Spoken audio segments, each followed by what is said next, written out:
the sky and I got this relief inside. Then there's no need to hide. I'm going all the way up. I'm going all the way up. I'm letting go in my heart of everything that holds me down. No, no.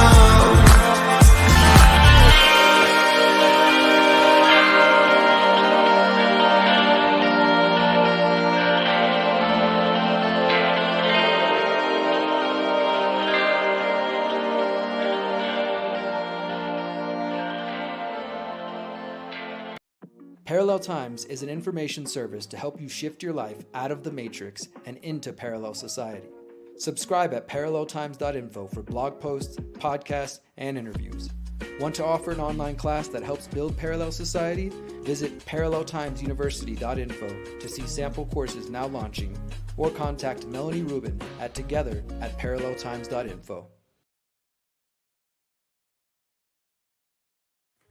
Since 2012, the Conscious Resistance Network has been an independent media organization focused on empowering individuals through education, philosophy, health, and community organizing. We work to create a world where corporate and state power do not rule over the lives of free human beings. Our motto is leading by example and helping others in their pursuit of freedom. Visit theconsciousresistance.com to find our articles, documentaries, interviews, podcasts, books, and more. Remember, you are powerful, you are beautiful, and you are free.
Person here. We've got workshops going on outside. There's so much community. We have beautiful vendors in the lobby, and there's just so much more to connecting in person. And also, we should acknowledge that they very much don't want us to be in person connecting with each other, right? That was why during COVID-19 '84, lockdown, social distancing, keeping people apart, there's strength in bringing us together and forming strong bonds and looking at each other face to face and smiling and hugging and all that beautiful thing. That's what they don't want. So, we're not just saying come in person because we want you here for those reasons, but because it is, in a way, it's sort of a resistance itself, just to come together and to organize now and to get in person. That's its own form of resistance.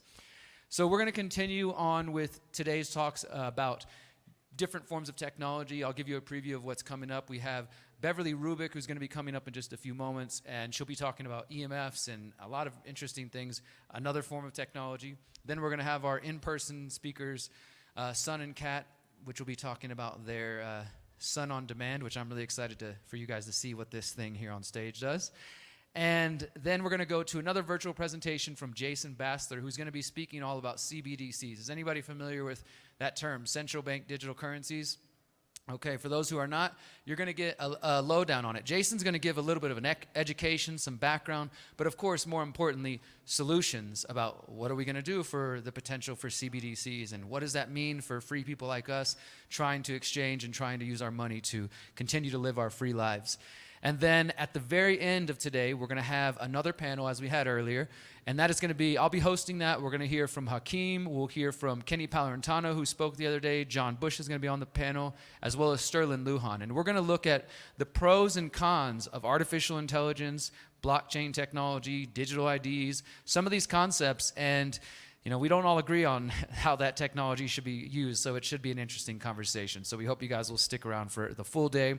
And also want to remind you that tonight here in this room, we are going to be showing a documentary screening, and we have the man who made the film. You want to join me on stage real quick for a second, Oliver, if you don't mind? I just want to give him a shout out. Please make some noise for Oliver Lionheart. He's here in person. We're going to roll a trailer for his film, but I just wanted to give you a chance, brother, if you want to say anything. Tonight here, 6 to 8 p.m., anything you'd like to say about the film? Thank you, Derek. Thanks for having the film. Thanks for having me here, and thanks for being here.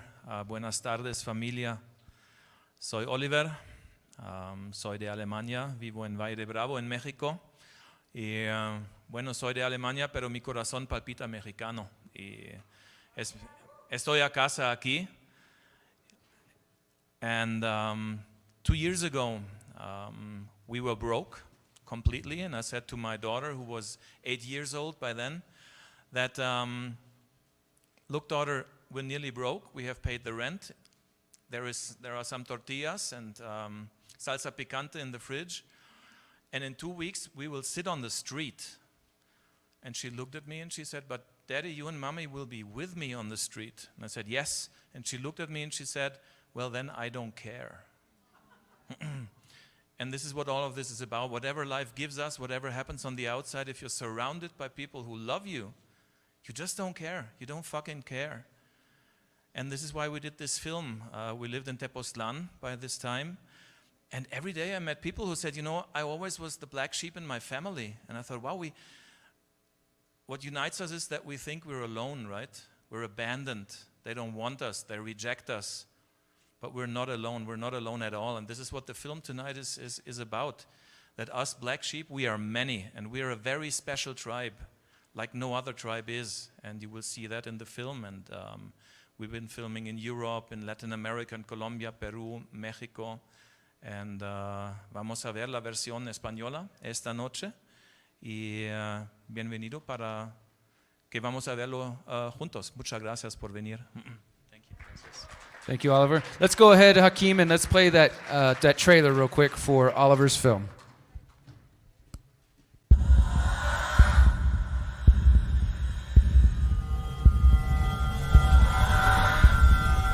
Eso va dirigido a todas las ovejas negras del mundo. Dedicado a todos aquellos a quienes les dijeron, estás mal.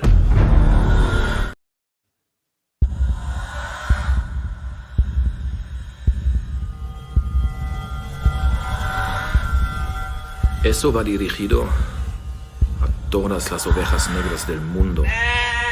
Dedicado a todos aquellos a quienes les dijeron, estás mal. Nunca en la historia de mi carrera había visto el nivel de censura que hoy existe. Todo esto es pura democracia bastarda. Entonces siempre fue así como no hables, no digas, sigue los demás, o sea, mantente en la línea porque si hablas, entonces te van a matar.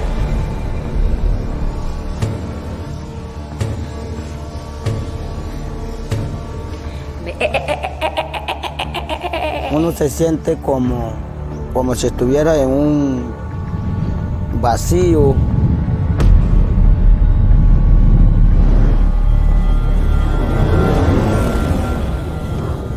Well, we're not here because we're going to win or lose. We don't worry about that. And we don't worry about the odds against us. We're here because it's the right thing to do. El sonido de las ovejas negras de la quinta dimensión es así.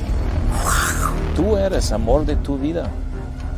De ahí empieza todo. Die Veränderung kommt erst dann, wenn der Schmerz größer ist als die Angst vor der Veränderung. Una decisión propia del corazón.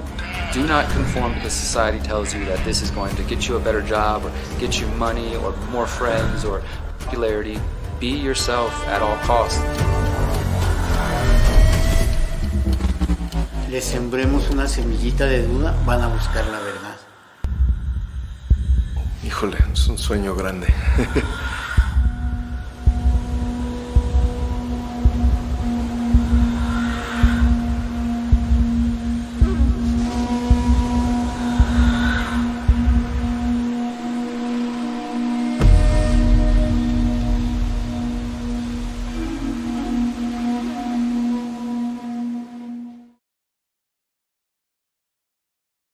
All right. Let's get that. Okay.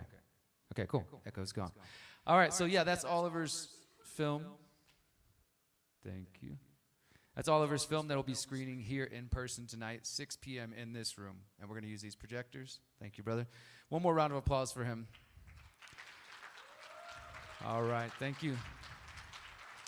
And the screening is going to be in Spanish as well. It is in Spanish, so if you don't speak that well of Spanish, I still encourage you to come and listen and learn. All right, we got our first presenter ready. Here she's coming up. Right. Beverly Rubik is joining us. She's going to go just jump right in. Beverly, the stage is yours. Thank you.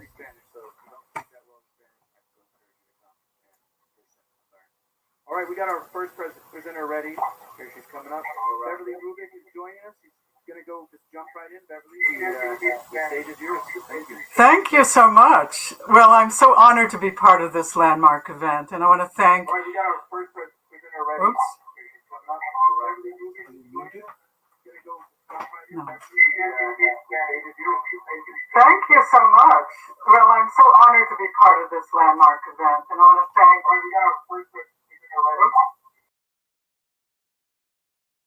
A bit of an echo on your side.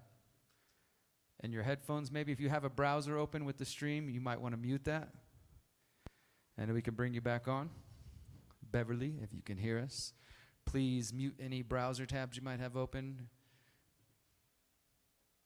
Can you hear us now?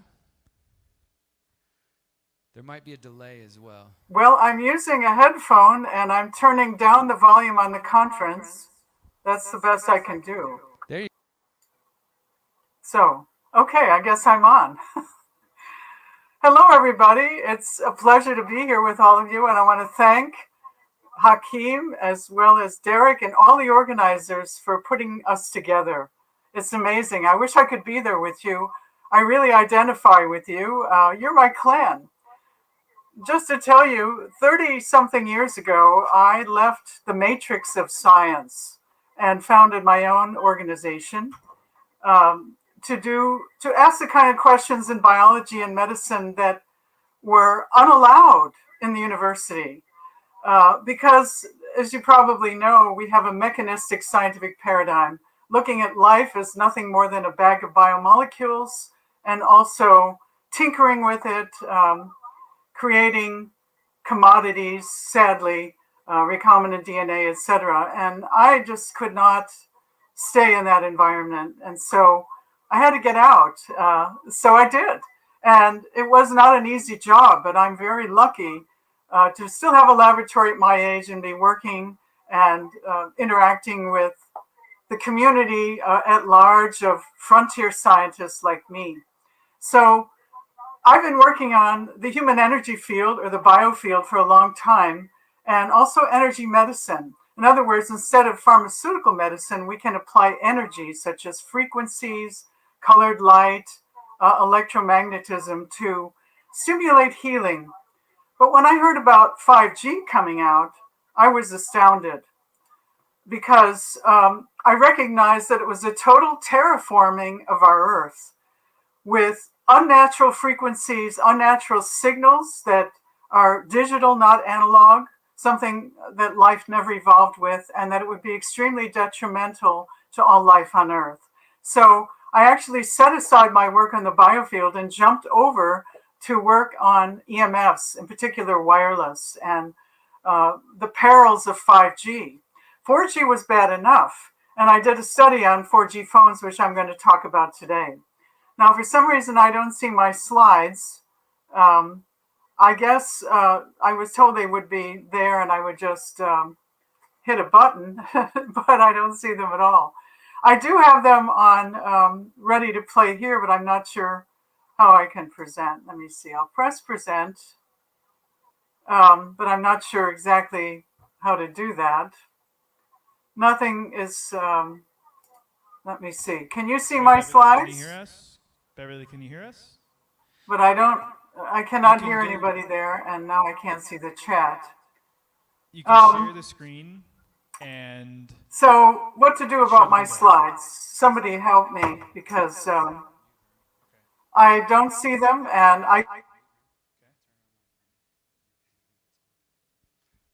Beverly, can you hear us again? If you can see your screen, we don't have your slides. We never received them. Go to present and go to your computer, and then you should be able to pull your slides up, and then we will get them on screen for you. No. I can't hear anybody, so I think it would be best if you chatted with me to tell me where the slides are, or just start projecting them.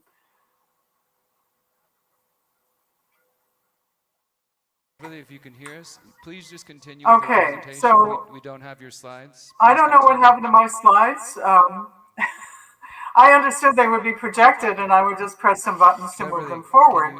But this is going to be tough if they're not there. And I have them ready to project, but I don't know StreamYard enough to how to make them show up. So I could bring them up. If you could figure out how to... Beverly, if you can hear us. Okay, I don't see share screen. I see present. Yes. Oh, yes, you received my slides. Click present and then go to your share computer screen. and select the Okay. slides and we'll show them. Present. I did present. Okay. Do you have your? Do you have it on this computer? Yes. Okay. Slides. So All right. Now you have my slides, which were emailed in a long time ago. Okay, great. Fantastic. Here we are. All right. Now, well, we all know about the great proliferation of wireless devices. Here they are, and I'm going to move faster because we're behind. And here are people using them in very nefarious ways, like tucking a cell phone in the sports bra. It's been linked to breast cancer, pregnant women holding wireless devices near their womb. It's really dangerous. The smartwatch is not smart, and nor is the Bluetooth earbud. And certainly children should not be using any wireless devices. These are serious problems. 5G is especially different because it's a planned total coverage of the Earth to bring wireless World Wide Web and the Internet of Things. So anything you own that's going to be hooked to power is going to be hooked to the Internet. And it's the total surveillance, total control of our usage of all these things. And we're going to see millions of more antennas, thousands of emitting satellites. The beams are not broadcasting, but moving focus beams. And it's going to require also densification of 4G. 4G and 5G will work in tandem. But 5G includes very high frequency millimeter waves, also used for radar. And only military grade instruments can measure these higher waves. So here's a quick tour from 2G to 3G to 4G to 5G in terms of frequency bands. This is in megahertz, and you see the enormous range of 4G and 5G, which takes us all the way to 95 gigahertz, the uppermost band for 5G, which is actually a weapon. It's the active denial system for controlling crowds. At a high intensity of microwaves, it burns the skin and crowds will dispel. So the good thing about 5G is the fiber optic backbone. If it were all fiber optics to the premises, I would applaud. But as you know, we're not getting that in most parts of the world. We're getting wireless from various antennas, and we're seeing 5G emitting satellites starting up, and you cannot tell looking at an antenna or an installation offhand whether it's emitting 4G or 5G. You need equipment, but there is a plan to build this infrastructure of wireless all around the world. There's also drones that carry 5G called cows, interestingly, cell on wings. And these things are, especially in rural areas, are being put up nowadays. So a couple of notable frequencies that really interfere with life are the microwave oven frequency, 2.45 gigahertz. Water strongly absorbs there. And by the way, that's the same frequency that microwave ovens cook food. And then there's 60 gigahertz. This is new, coming with 5G. It's absorbed by oxygen, and it will be used in local area networks that will dissipate then because the oxygen in the air will absorb them. But nobody knows the influence of this on respiration. And of course, life breathes oxygen. So there's so many unknowns about this in terms of effects on health. Now, here's something that you may not know. And if you look at these wireless digital signals on an oscilloscope, as we did here, we saw the enormous pulsation.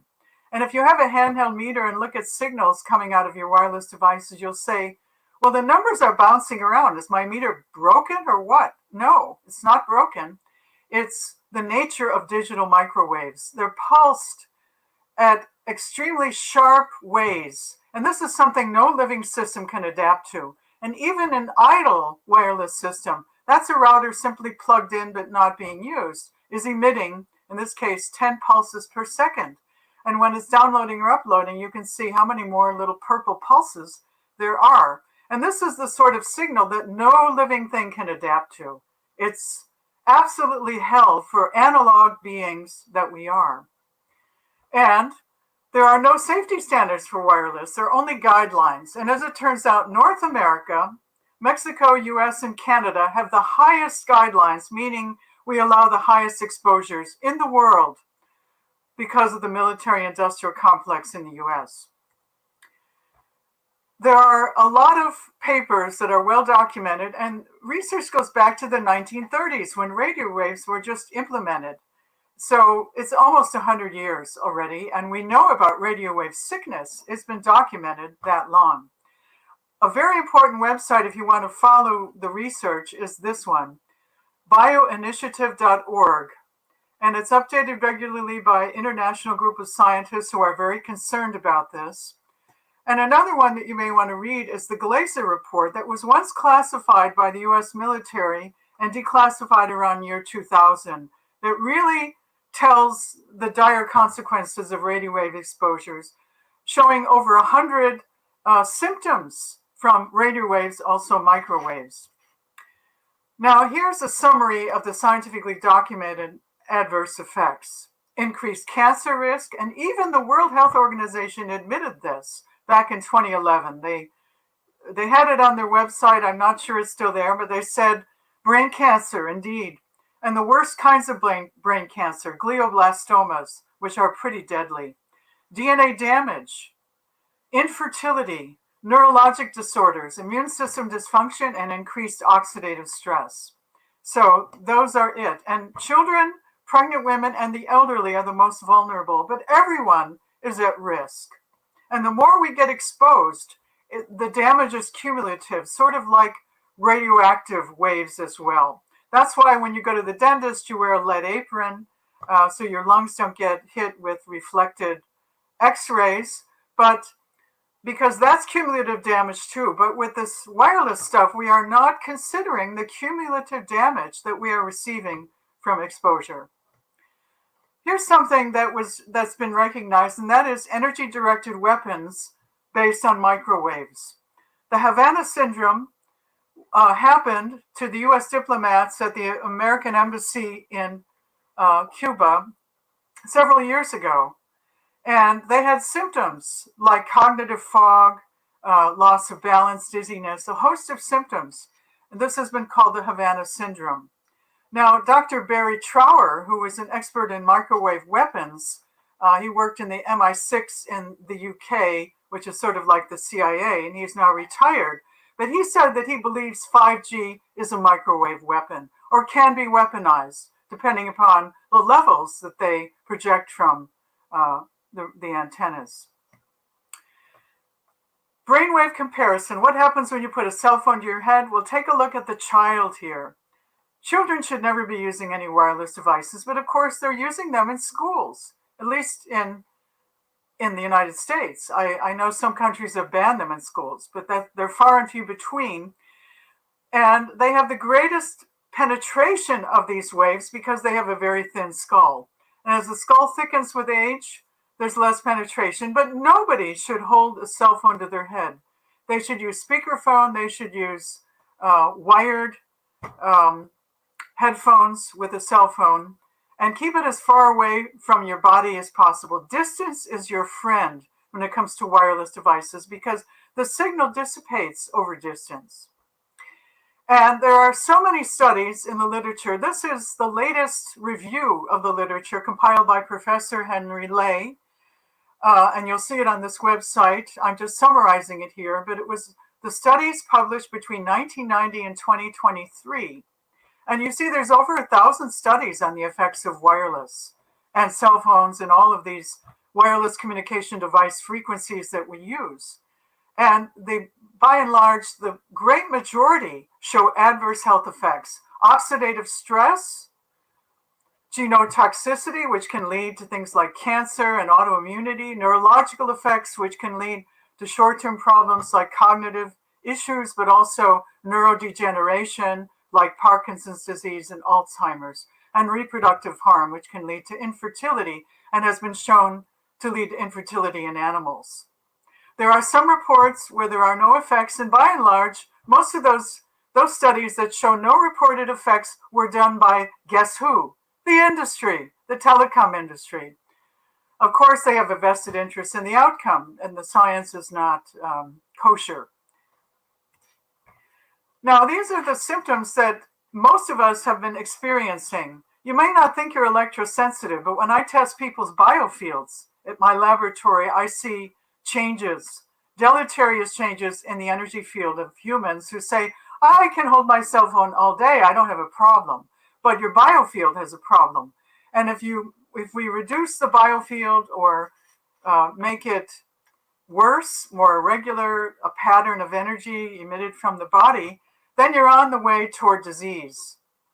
And so these are the symptoms of electrosensitivity. You don't have to have all of these to be electrosensitives, but many people have these problems. They're considered so common. Whoops. Suddenly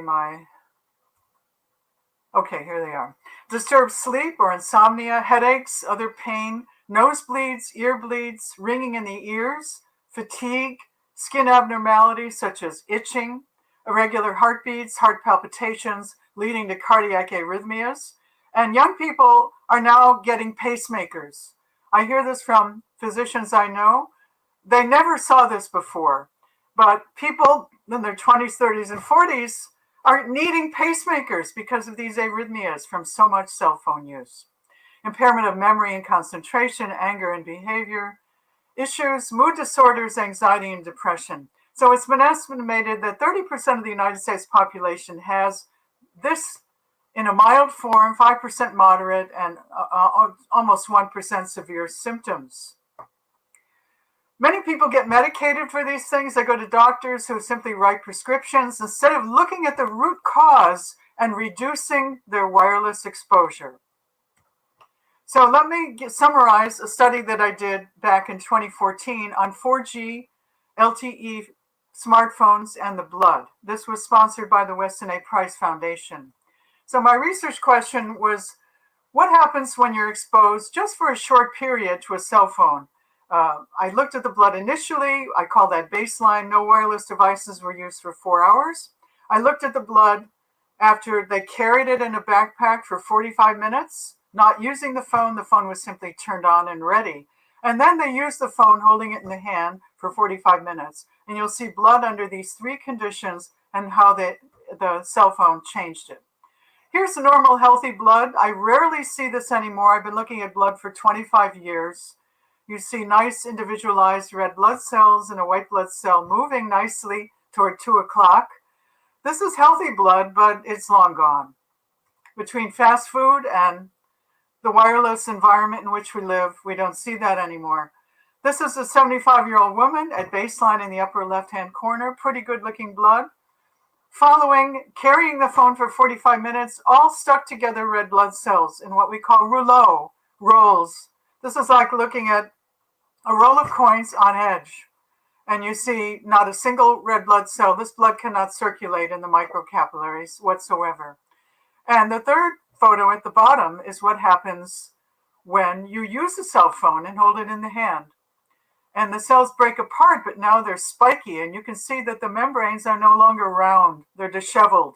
They have spikes and are disheveled. This is about oxidative stress and total change in the membrane of red blood cells from just a short-term use of the cell phone.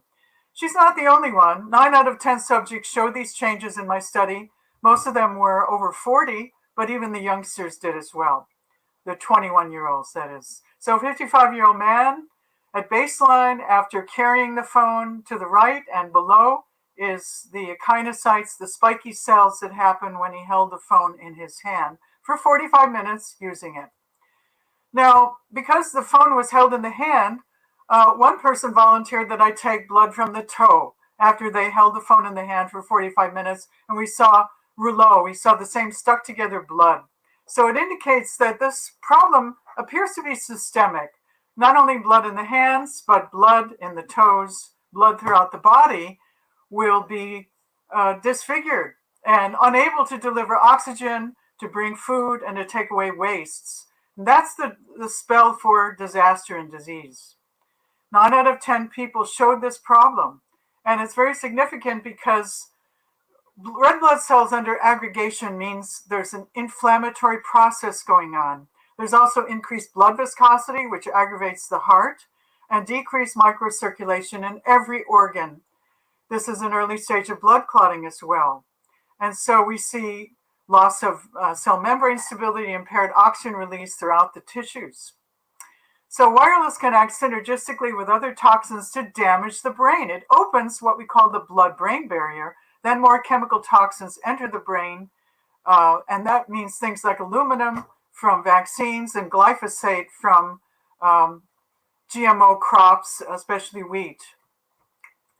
Now, the heart of my talk, how to protect ourselves from the ravages of wireless radiation.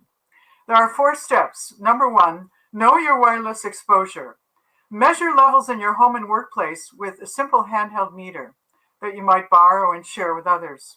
Reduce your wireless exposure. Learn how to use wires again, which actually are much faster, safer, and they should be our choice communication. Use scientifically validated protective measures, which I'll give voice to, and earthing. Let me go in detail now on these 4 points.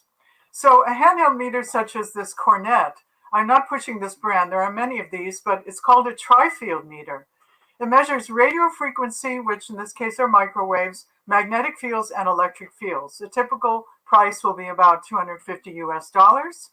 And these devices can only measure up to 8 gigahertz in the radio frequency range. So between 8 gigahertz and 95 gigahertz, there are at least 6 bands of 5G that you will not be able to measure.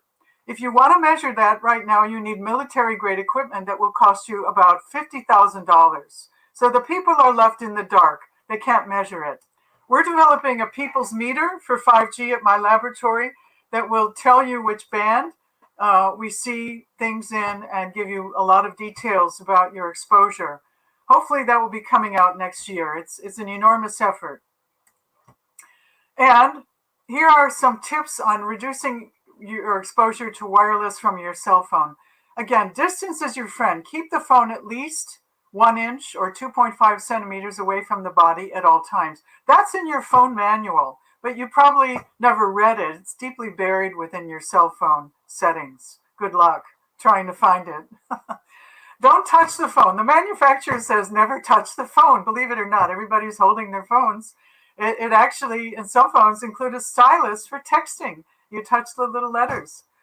Airplane mode is safer than actually turning off the phone. There's less radiation. There's still radiation coming out because it's communicating with the satellite, the GPS satellite. Also disable Wi-Fi, Bluetooth, and hotspot modes. All of that needs to be disabled or you still have a considerable amount of radiation. And even with all these settings, you do get some radiation. Now invest in an inexpensive thing called an Ethernet adapter for your data use. This hooks your phone to Ethernet. You're going to need Ethernet somewhere then in your home or office in order to use your phone for data. And by the way, you will not accumulate anything regarding data on your phone bill if you do this. Now I see I'm really behind in time.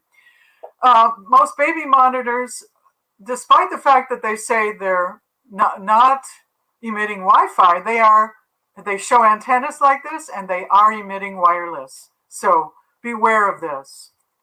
And earbuds and hearing aids that involve Bluetooth, I suggest you avoid them. It's very hard to find a hearing aid, however, that does not use Bluetooth these days. SafeWire technology is not expensive. You need special adapters. You need to turn off wireless on your router. And sometimes you do that, you turn off Wi-Fi, but it's still emitting wireless. So then you need to get clever and you need to get probably a Netgear router that I found you can really turn off microwave emissions from. And try to use corded phones whenever possible. But I know in California here, they're going to phase them out, probably in 2024.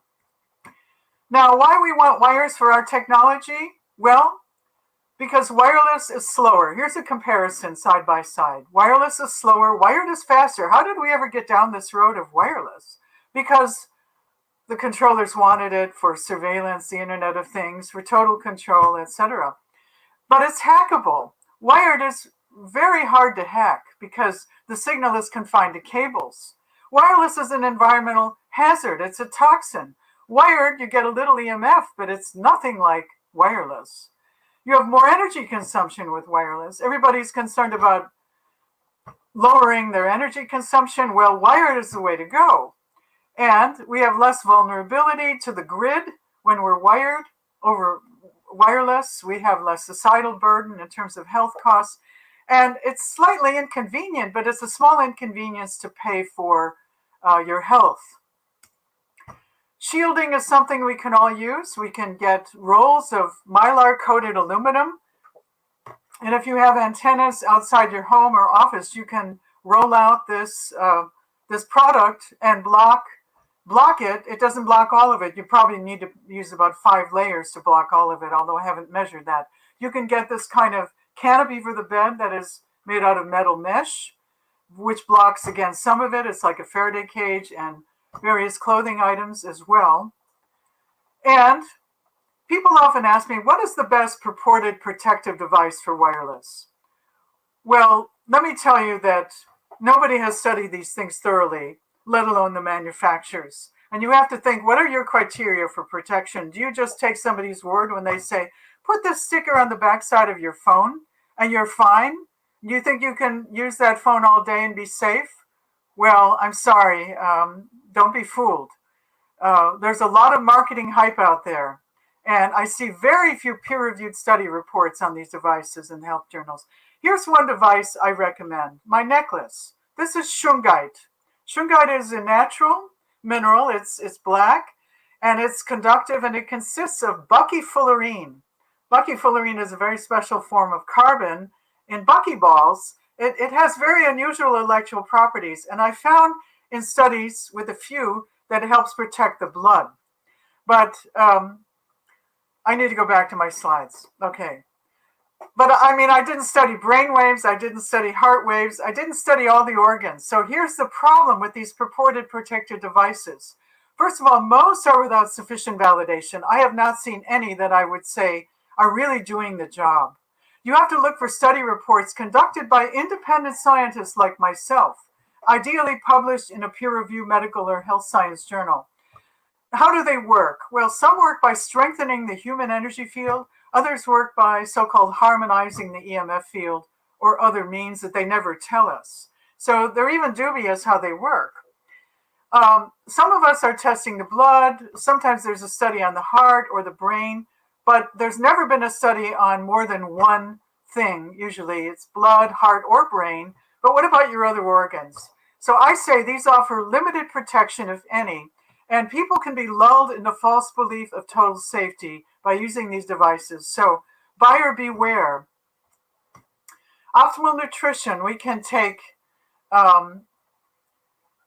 certain foods that help us with this. You can read this slide later. I'm going to get to my conclusions. Earthing, walking barefoot on the skin of Mother Earth to get grounded and have that flow of electrons that diminishes inflammation, reduces oxidative stress. And I'm going to just run to my conclusion. These are activist things to do. We propose a clear zone project, a ranch where we would have no wireless infrastructure and all wired using fiber optics and infrared. A project still in preparation, looking for investors and philanthropists and partners. And finally, my conclusions. Wireless radiation poses hazards to our health and the environment. Children and the unborn are most at risk. We have to be concerned about developing brains. 5G is already dramatically increasing our exposure to microwaves and is more hazardous than previous wireless generations. Its implementation is premature and downright dangerous. We need an environmental review before this thing is finished, but I'm afraid we're not going to get that unless the activists really rise up. The human and environmental effects of chronic microwave exposure from all these devices, the so-called Internet of Things, the hallmark of 5G, is completely unknown because we only have short-term studies. I recommend safety studies and environmental review on 5G by independent health professionals before its full deployment, and many scientists have joined this bandwagon. The purported protective devices on the market that are scientifically validated offer only partial protection at most and should not be relied upon. We need to take this matter into our own hands. And finally, the most important and empowering conclusion. Our greatest personal exposure often comes from wireless products in our immediate environment. We can take personal action to protect ourselves and teach others. We need to reduce our wireless exposure. So that's it, folks, and you're going to get a copy of my slides. I look forward to hearing from you and only wish I had been with you there. Thank you. Give it up for Dr. Rubik. Wish we had more time too. Thank you so much. We're going to bring our next speakers onto the stage, who I think will light up the room. Please welcome Kat and Sun.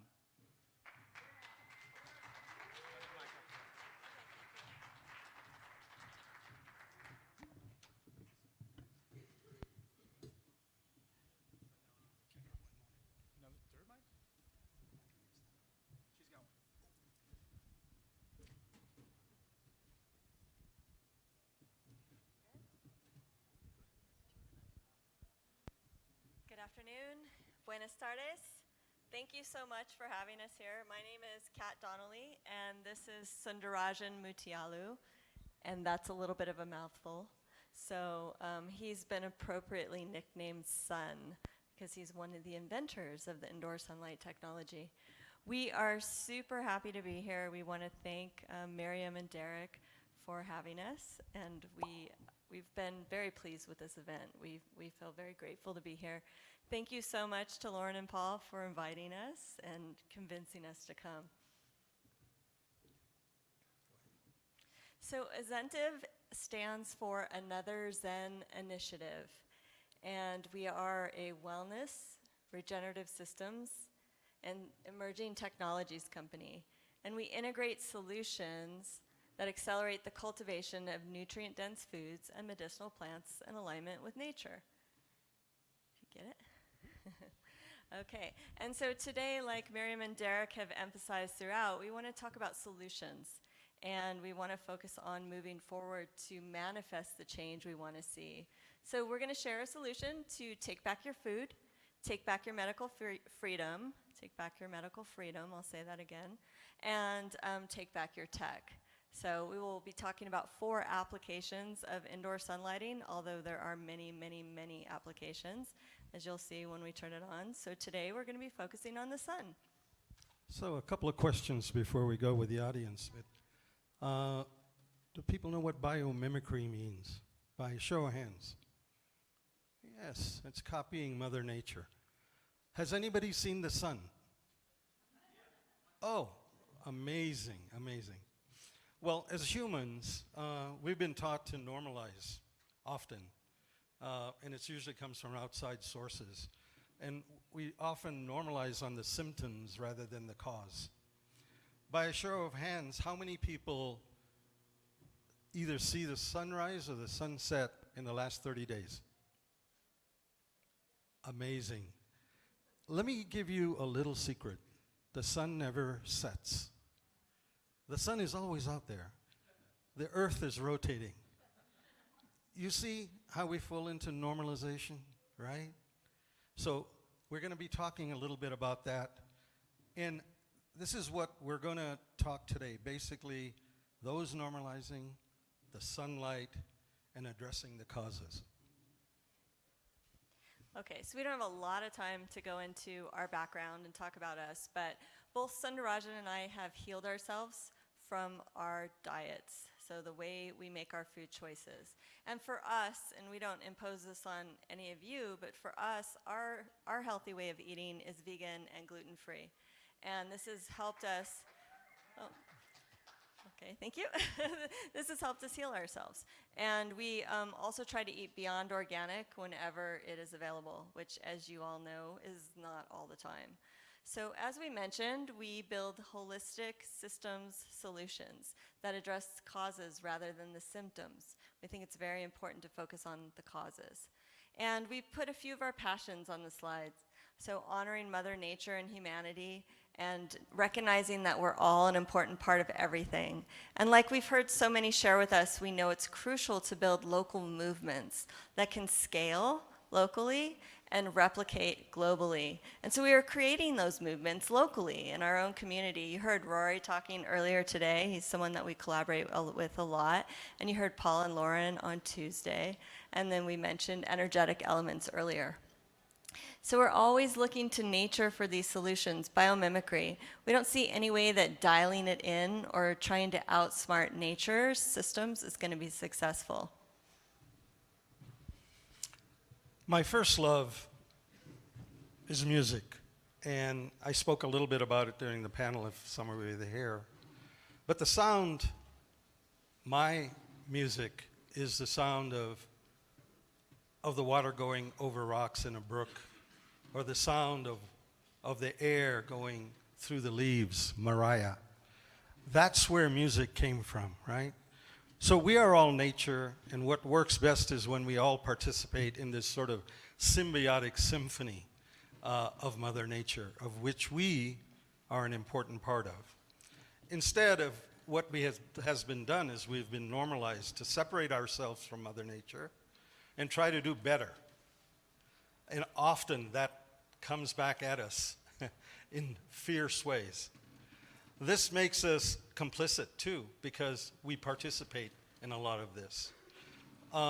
Things are made easy for us, right? Like getting fast food rather than cooking our own food, growing our own food, running. So we actually participate in this.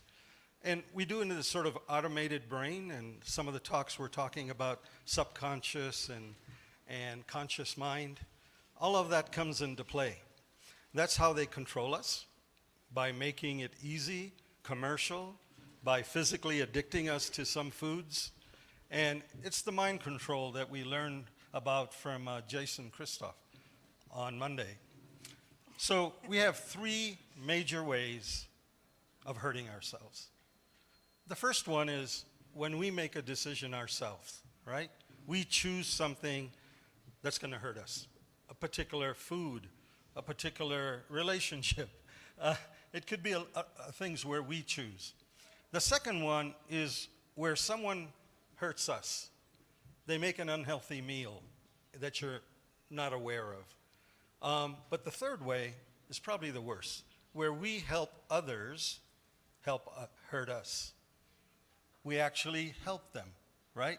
But when others do this, like major corporations that we help, like big ag that we help, by going along with what it is that they deliver and we buy it, those are ways of helping them hurt us. So we need to do our part in this symphony of Mother Nature and help her. Because when you love Mother Nature, when you do it like her, she loves you back. And that's so important. I want to give a short shout out to Ishka La for the art. If you haven't seen her art, it's beautiful. Okay, so we've heard many talks about the ancient food system. So why are we doing this? Well, as Hippocrates said, let food be thy medicine. And this is the way of the ancient. And a lot of people have talked about this here at this conference. And so these ancient ways help us rely on natural and holistic approaches to physical, mental, emotional, spiritual, and social health. And if you look to the indigenous cultures or you look to the Indian cultures, you can see that they've done this for years. And we all know this here, but that's why we're doing it.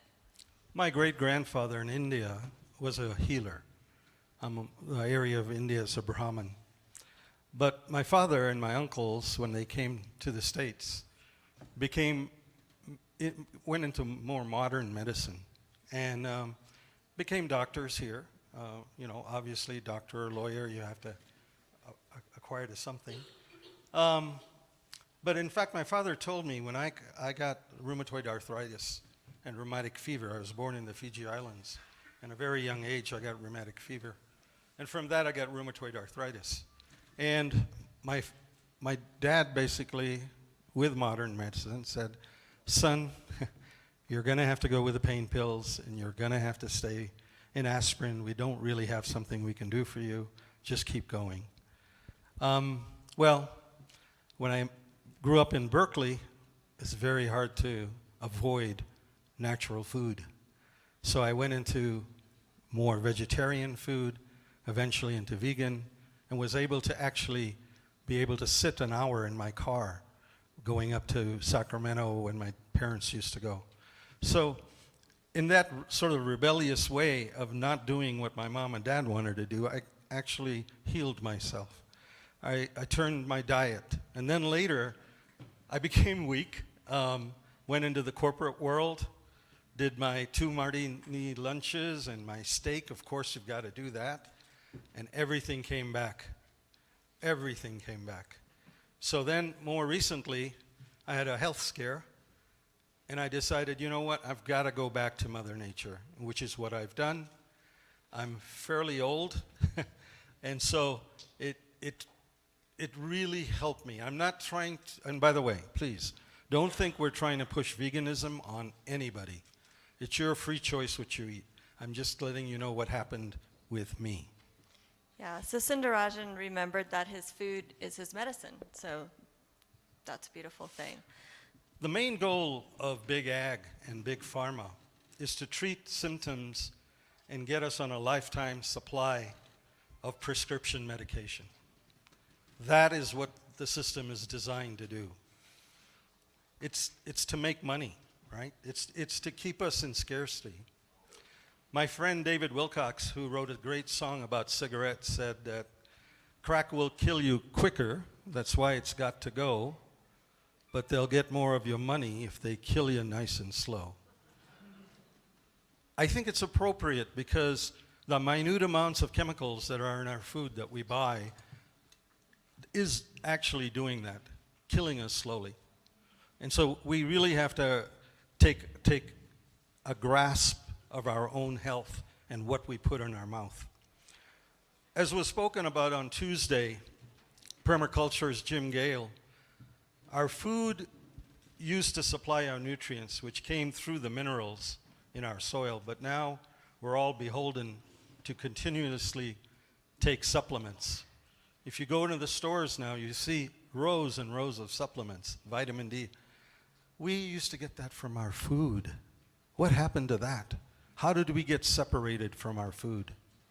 It's time to take back our food, take back our medical freedom, and take back our tech.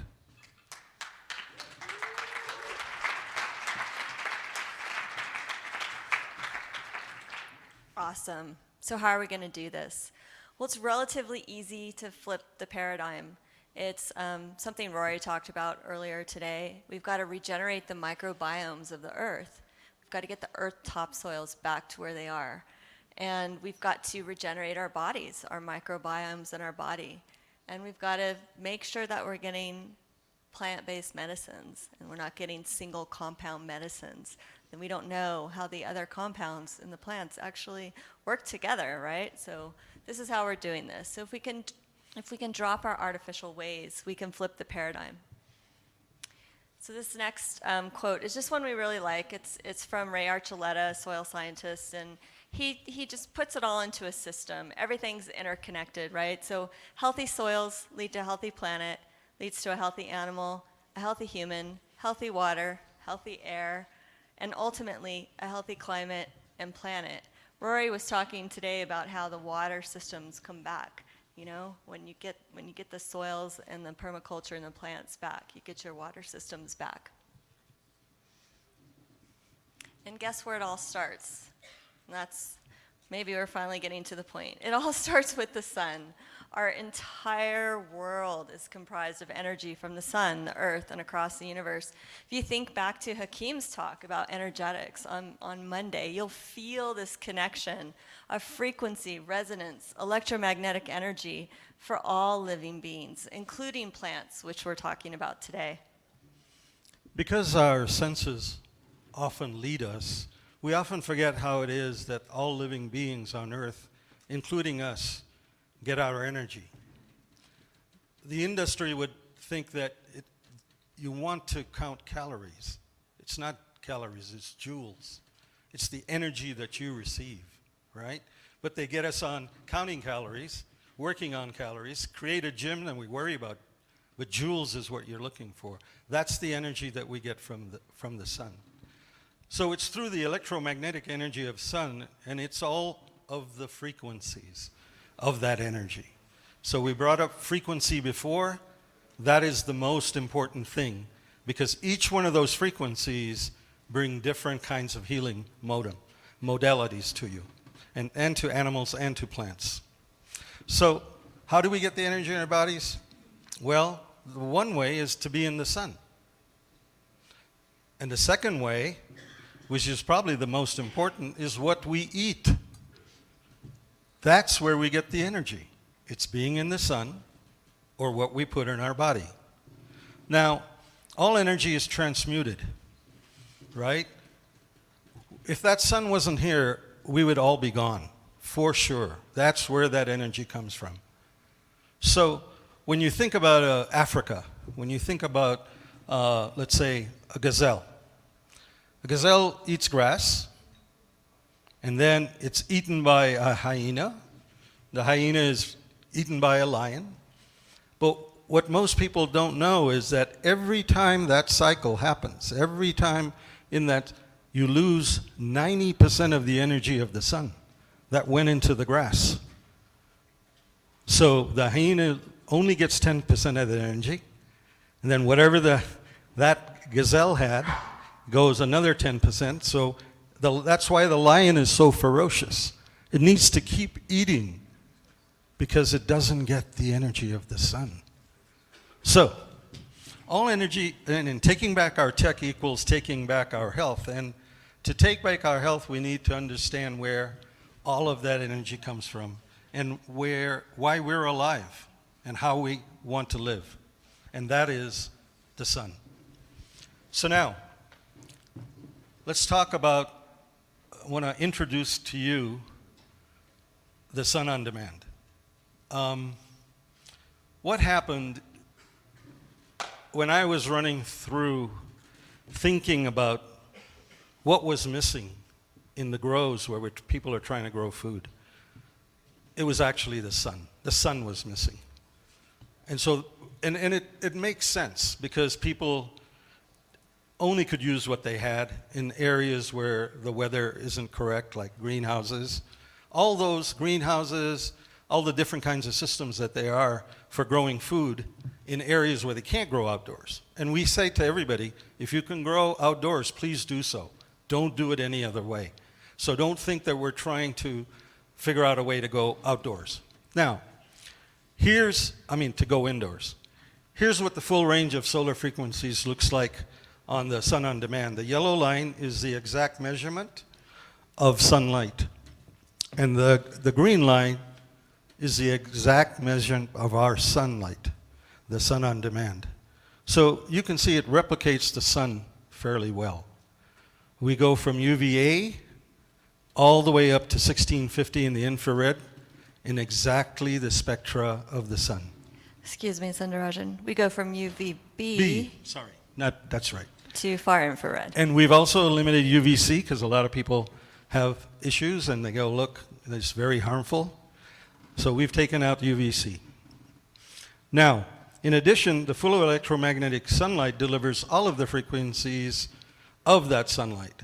And the reason I bring this up is there's a lot of companies that will tell you can grow in purple light or blue light or red light. This is every quarter wave, every eighth wave, every increment of sunlight. And so we need all of those. And in producing healthy plants, the plant uses combinations of those frequencies for its whole cycle, from birth all the way to death, right? Even putting out the fruits, it uses combinations. So if you only give it one single frequency, it's very hard. But it's smarter. Plants are smarter than humans if you do it best by genetics. So the sun on demand is the most energy efficient light available. It's twice as efficient and even LEDs. It's 1300 watts, 6 amps, and about 220 volts. You can run it on solar panels if you're growing food somewhere out that doesn't have electricity. It covers a footprint of 100 to 250 feet square, where most of the lights indoors are only 4x4 or 16 square feet. And the bulb is made of quartz crystal. And we have some noble materials in there. And there are nothing in there to harm the environment. There's no mercury, no phosphorus, nothing like that. And the spectrum of the bulb and the power of the light and the efficacy of the light doesn't wear out. We don't have electrodes that wear out. Every time you turn it on, it's exactly the same frequency. It's exactly the same power every time. Now, we've built the machine to be modular, so if anything were to go wrong, you just simply replace that module. And we're talking about plants today, but think of all the other applications of sunlight, where sunlight is missing. And one in particular, it does inactivate viruses like COVID. So no other light, again, brings this kind of spectrum of the sun inside.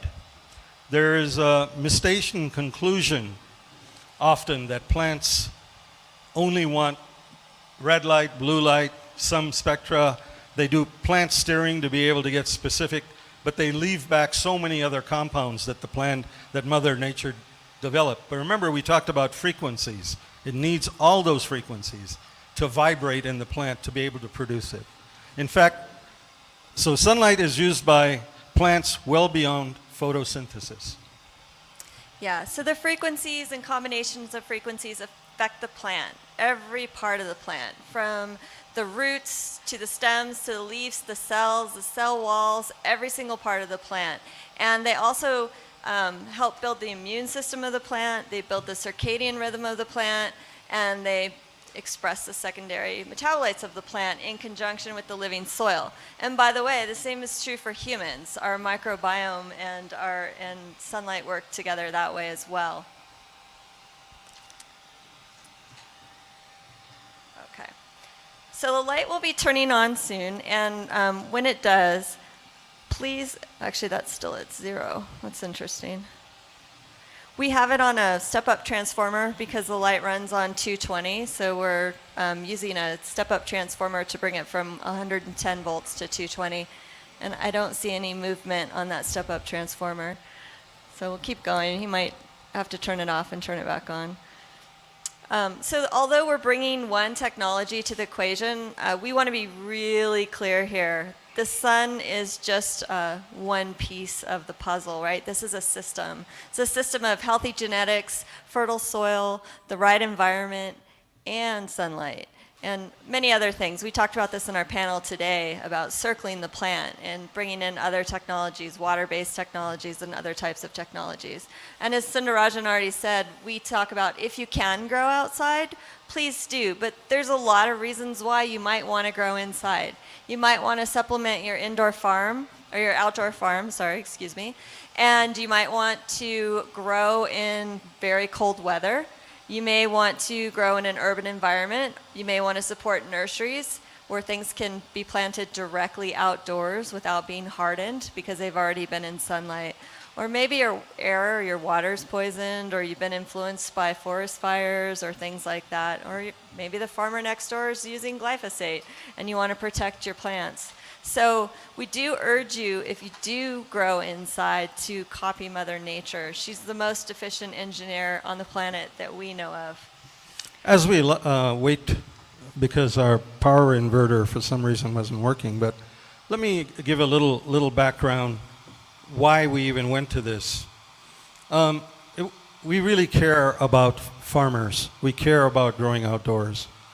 But we found that they were getting very bad plants to begin with, that some of the places where they bought plants weren't really, they were just putting enough ingredients in the soil to make it look good so that by the time you got it home or it grew for maybe 6 months, it wasn't even producing because it wasn't a healthy plant. So one of the reasons we are so excited about this is this way we can harden the plant, we can get the root mass like at least 60% typically larger, we get internodes going, we get the immune system of the plant built, and we go from directly sunlight to sunlight outdoors. Right now, they have to stage the plants often. Now, this isn't for all plants, by the way, what I'm talking about. But at least this way, we can have plants ready for farmers, and they're healthy when they go outdoors. The other area that was very important to us, being in California, we had a lot of forest fires. And so we thought, how are we going to get all those tree starts out? And so that was the other reason that we initiated this. And also saving energy. This light is at least twice as efficient as LEDs. And so when you're looking at these indoor farms that are using a lot of energy, this is a very, very efficient way to grow. So it's 1,300 watts, 6 amps, use 220 volts. That's why we have the step-up transformer. And it can run on solar panels. So think about like a hairdryer, about that much electricity.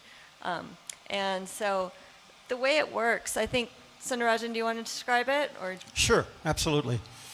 So as we're waiting for this to start up, it's a quartz crystal bulb and has noble materials in it. We excite those using frequency. And as we excite those, we have an impingement of ions of the noble material. So they collide. And when they collide in the center of the bulb, it's about 2,900 degrees Fahrenheit, extremely hot. But as you will see when it's on, you don't feel that heat at all. It's only at the very center, in a very small area. And then when it starts, so we would, sorry for interrupting. Sure. We would ask you not to stare at it. It's just like the sun. Very tempting to stare at, but please do not stare at the light while it starts up. So what happens is, with those impingement ions colliding in the center, then they bombard the interior of the quartz crystal. And those ions, as they hit that quartz crystal, they cool. And as they cool, that's when the energy converts. That's where the energy conversion happens. So it goes from an ion to a photon. And many photons. Many, many photons. So it continuously creates photons. So this literally is the sunrise that we talked about. Now, we don't always run it at full power, but as you can see, I can be very close to it without burning myself, right? It's not like all this is coming, but it's sunlight. And it's going everywhere around the room. If you can see her shadow as she's walking across, you can, I challenge somebody to go up and put your business card against the wall, you'll see the shadow. There's Rory's got his hands up right now. Why am I showing you shadows? Because there's so many particles coming off of it that the actual shadow is sharper than the object that you're creating around that. Yeah, and think about, this room is already fully lit. You know, there's bright lights shining in my eyes, and yet this light is overpowering that. So that's how you can think about how many photons are coming off of this. And we won't leave it on, because we know it's obnoxious. Normally it's hanging up in a room, in a grow room, and so, you know, it's not in your eyes, it's not in your face like that.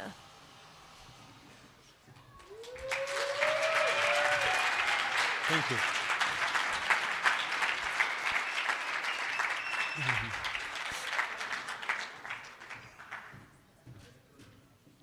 Super fun. So I always love seeing it turn on. I've seen it turn on so many times. It still really excites me.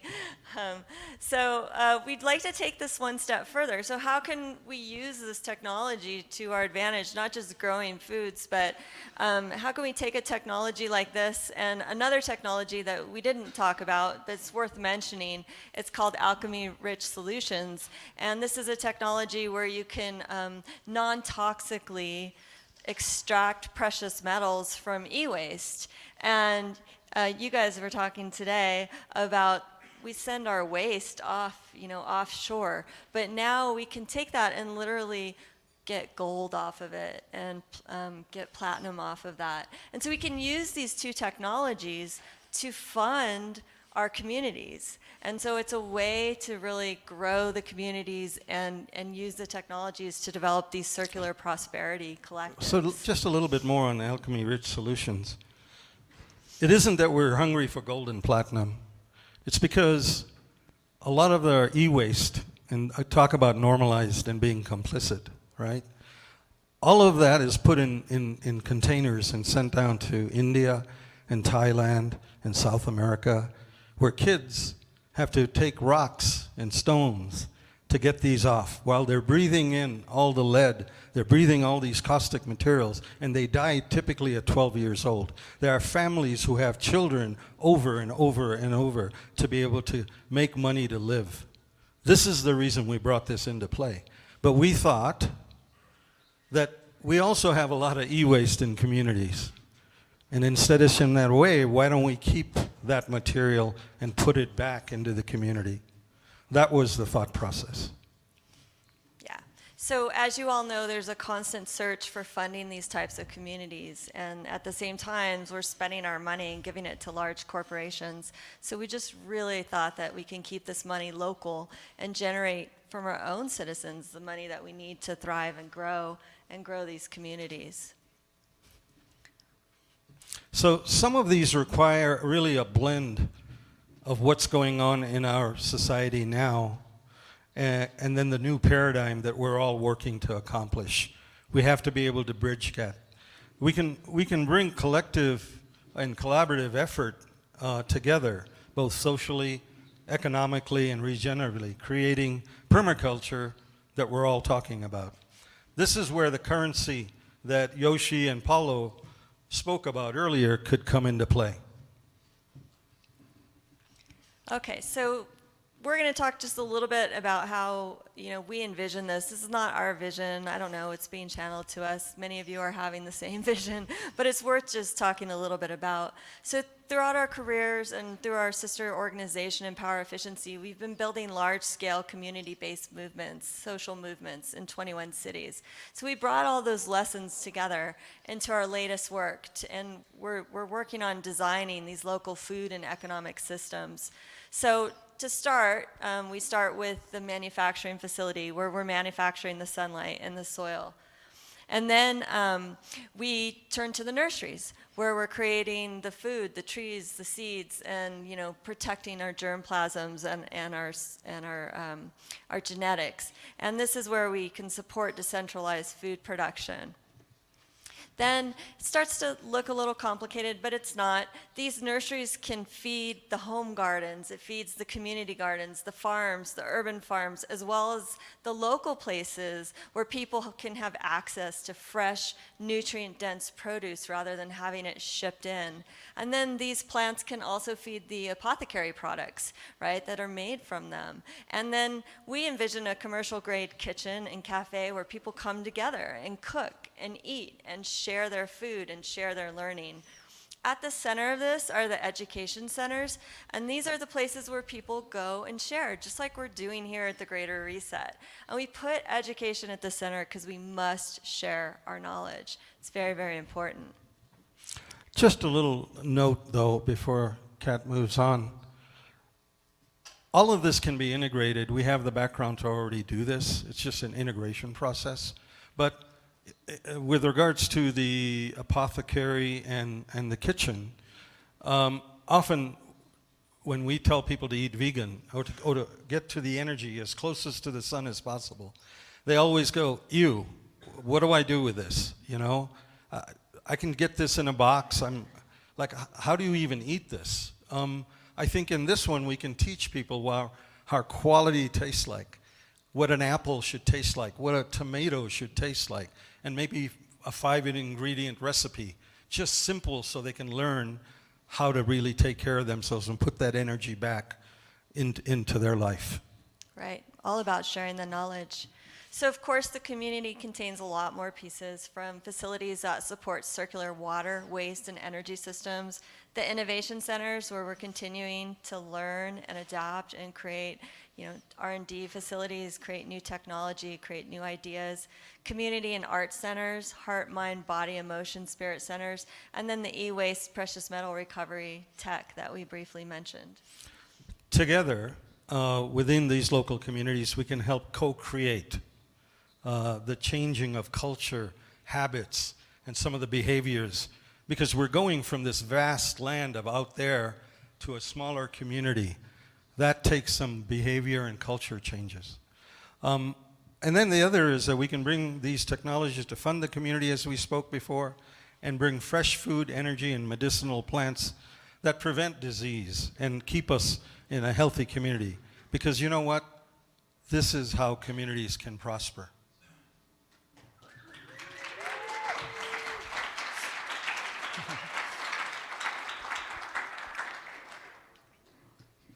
Can we show the video? How much time do we have left? 3 to 5 more minutes? Yeah, let's show the video really quickly. This soil you cannot enrich with anything in the universe. You cannot bring material from Mars or space and enrich this. Only plant life and animal life can enrich this soil. If these two things go away, there is nothing left. Right now, they are talking about some 830 million cows or something in the country. These cows you may feed and keep it because they're giving milk. That's not the important thing. Milk is good for you, I appreciate this is a milk district. Sir, the cow dung is more valuable than the milk because it has to go into the soil to keep the soil alive. Once this is gone, sir, you cannot revive this soil. You cannot revive this country. I am the soil. I am in the hills and in the valleys, the farms, the orchards. Without me, humans could not exist. But you treat me like dirt. Do you realize that I am just a thin skin on this planet? And that I'm actually alive, full of organisms that grow your food? But I am broken, aching, overused, sick because of you. You have withered me away to less than half of what I used to be just over 100 years ago. Are you paying attention? I am turning to dust. So maybe you could treat me with a little more respect. I suppose you still want to eat, right? Most responsible way to live is that you're playful with life. It's absolutely irresponsible to carry a long face and walk around on this planet. Being playful is being very responsible and responsive to life. Only when you are playful, you can pay attention to everything. You can truly respond to everything in the world, only if you're playful. Otherwise you cannot. Just the burden of it will kill you. And only if one is playful, such a person can truly grapple with the problems in the world.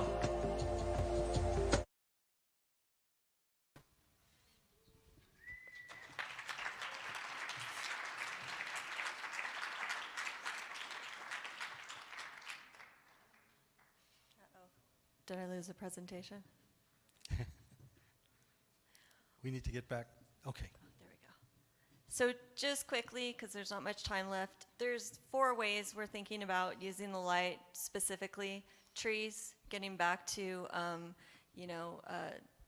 helping with deforestation, getting our fruit plants out there, food systems and localization of regenerative food growing, helping protect our germplasm and our genetics, bringing back all the indigenous herbs that we used to have and just making them accessible to people, and then protecting animals. And there's not a lot of time left, but I'll just say in my mom's garage, we're growing all kinds of trees. We're growing avocados, mangoes, sapotes, tamarind. We're even growing local Chinese elm and oaks so we can plant those outside. And so we're super excited about that. I mean, if my mom can do it in her garage, you all can do it in your garage. So thank you very much. The reason that indoor farming is not working so great is that they don't have the energy of the sun, as we spoke. And if you'll notice that most of them grow leafy greens and what else? Sprouts, for the most part. Maybe sometimes tomatoes. So the reason we showed this video was just to show you the variety of things that you can grow, right? So they're limited to growing very short life plants, and they compromise on nutrient density and flavor and focus on product transportation and shelf life more than what you put in your body. To move up a little bit, huh? Yeah, let's go to our last slide then, since we're out of time. Well, this one here, I think if we could share this. We've been losing a lot of animal species over the years, and you can see this in this slide. Yes, we're vegan, but the animals are very important to the earth. And what we want to also do is with animal husbandry, because they put them sequestered because they don't want them to get sick. But we want to be able to help that. And then also the food-grade animal production to really improve their life, or at least their short life. Yeah. And then finally, just to wrap up. Yeah, thank you, all of you, for coming and paying attention. Because we've learned so many amazing things and met so many amazing people here, and we really want to thank you for that. We came here really to find ways to help each other, help everyone, and we are all in this together. We have to reject the normalization that's instilled on us in our lives every day. We have to be cognizant of that as we do it and try to make some changes to understand. Just like fish that don't know they're in water, we are all interconnected. We share the water, we share the air, right? We're all interconnected. And so the earth, one of the things I want to say to you right now, and the way I think I can show you that we're so interconnected, that we all are, is that at this moment in time, we are spinning at 1,000 miles an hour around the earth, trying to hold on. And if that isn't incredible, we're hurling through space at 67,000 miles an hour. All of us together, right? We're not separated. So we have to have collaboration. Please reach out. Let's start a conversation of unity, mutual benefit for all, and love for all. And remember, enlightenment comes when a wave realizes it's part of the ocean. Thank you.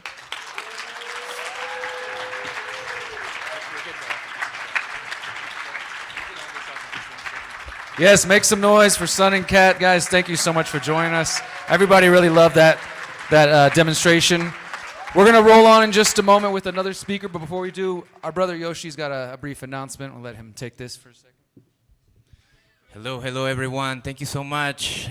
Hermanos, that was so amazing having a son too, indoors, grow our own food.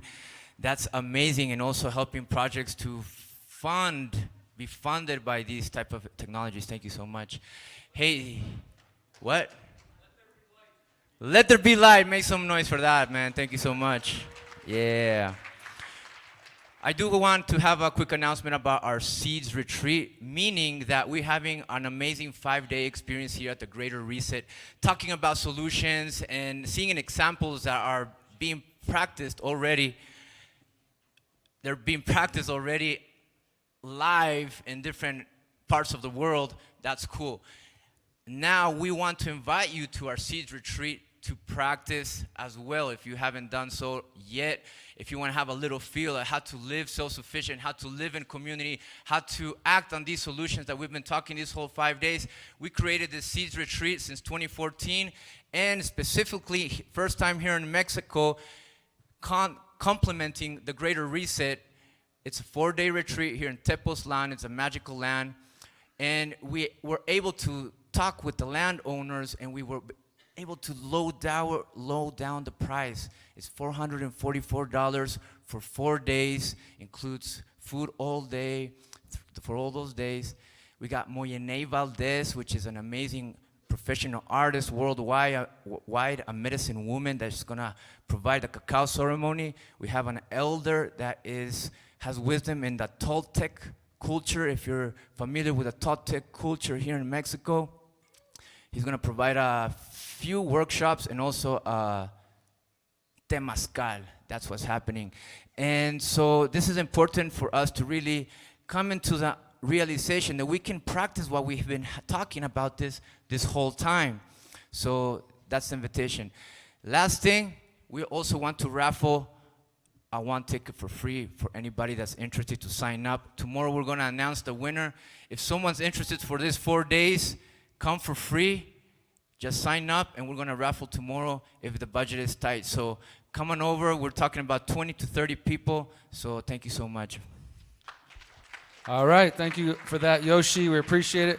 We got one more brief message here from the Sun, and we're going to continue on. This is a shameless plug for the plant. Okay, so one of the things that we didn't leave out was biomimicry, Mother Nature. And what it is love. Love for ourselves, love for everybody and all living entities, love for the plant, love for the planet. That's how we make it all happen. Thank you guys so much. All right, everybody. We're going to roll on to our next speaker here. If you guys just 1 second. 1 second, please. We're going to bring Jason Bassler up. He is another longtime friend of mine who, some of you, anybody heard of the Free Thought Project over the last decade or so? They, just like the anti-media and a lot of other independent media outlets, they were wiped from Facebook and elsewhere in the 2018 purge when the censorship really began. And the Free Thought Project has been around for a decade now, talking about police brutality, police violence, raising awareness of that, but many, many other important issues. And Jason Bassler is the co-founder of the Free Thought Project, and today he is going to be speaking to us about CBDCs. I mentioned this earlier. Who's aware of CBDCs, central bank digital currencies? Who's ready for them, ready to embrace them?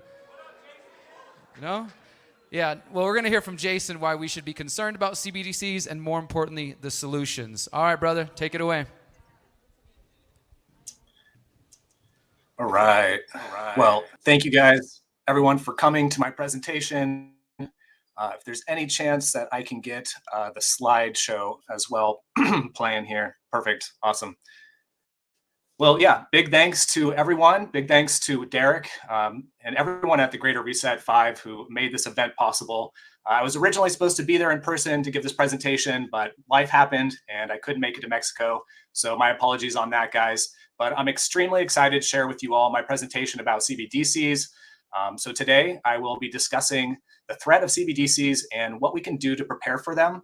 Now, as some of you guys might know, I'm a visuals guy. I've been making memes and graphics for over a decade now. So it was important for me to create some visuals to accompany this presentation. So I hope it helps convey the points I'm trying to make.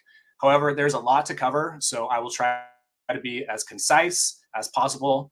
So let's get going. So here are a few things, in my opinion, that we should be talking about, and I will be discussing today. Now, you might ask, why did I decide to do a presentation on CBDCs?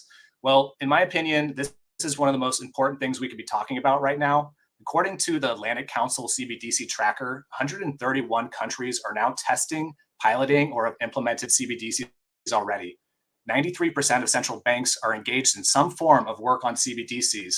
And with CBDCs come massive privacy and surveillance concerns, which I'll be explaining in detail. And CBDCs are undoubtedly a puzzle piece to a larger plot, which is being organized by many of the most powerful organizations and individuals in the world. I'll also be talking about this in detail, but this is certainly a new phase in the evolution of war, and I think that will become apparent during this presentation. As my friend and fellow researcher Gavin Nascimento has noted, the CBDC train has already left the station. There's really no turning back from digital currencies now. So the best we can do is prepare for them which is exactly why I wrote a book about CBDCs that came out in September entitled 3 Ways to Prepare for CBDCs. So what are CBDCs? Definitions are always so important. So CBDCs are central bank digital currencies. They refer to digital currencies issued by central banks. Now, unlike cryptocurrencies such as Bitcoin or Ethereum, which are decentralized and operate on a blockchain, CBDCs are centralized and typically represent a digital form of a country's national currency.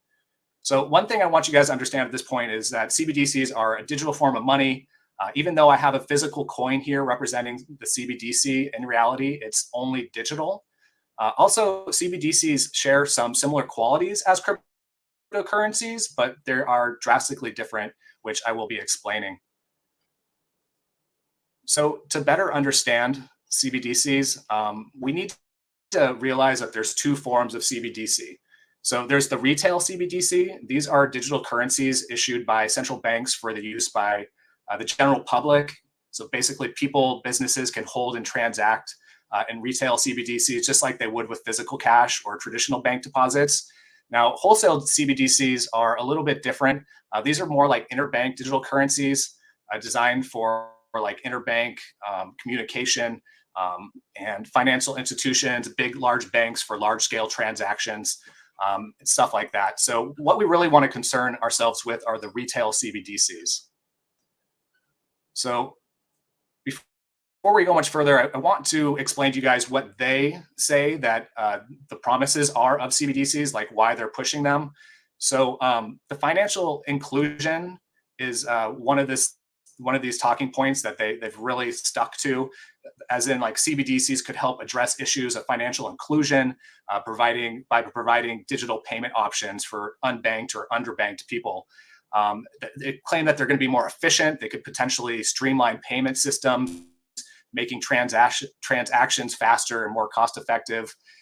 Data analytics, CBDCs can assist central banks in understanding economic trends, monitoring transactions, and formulating more informed monetary policies. And 24/7 accessibility.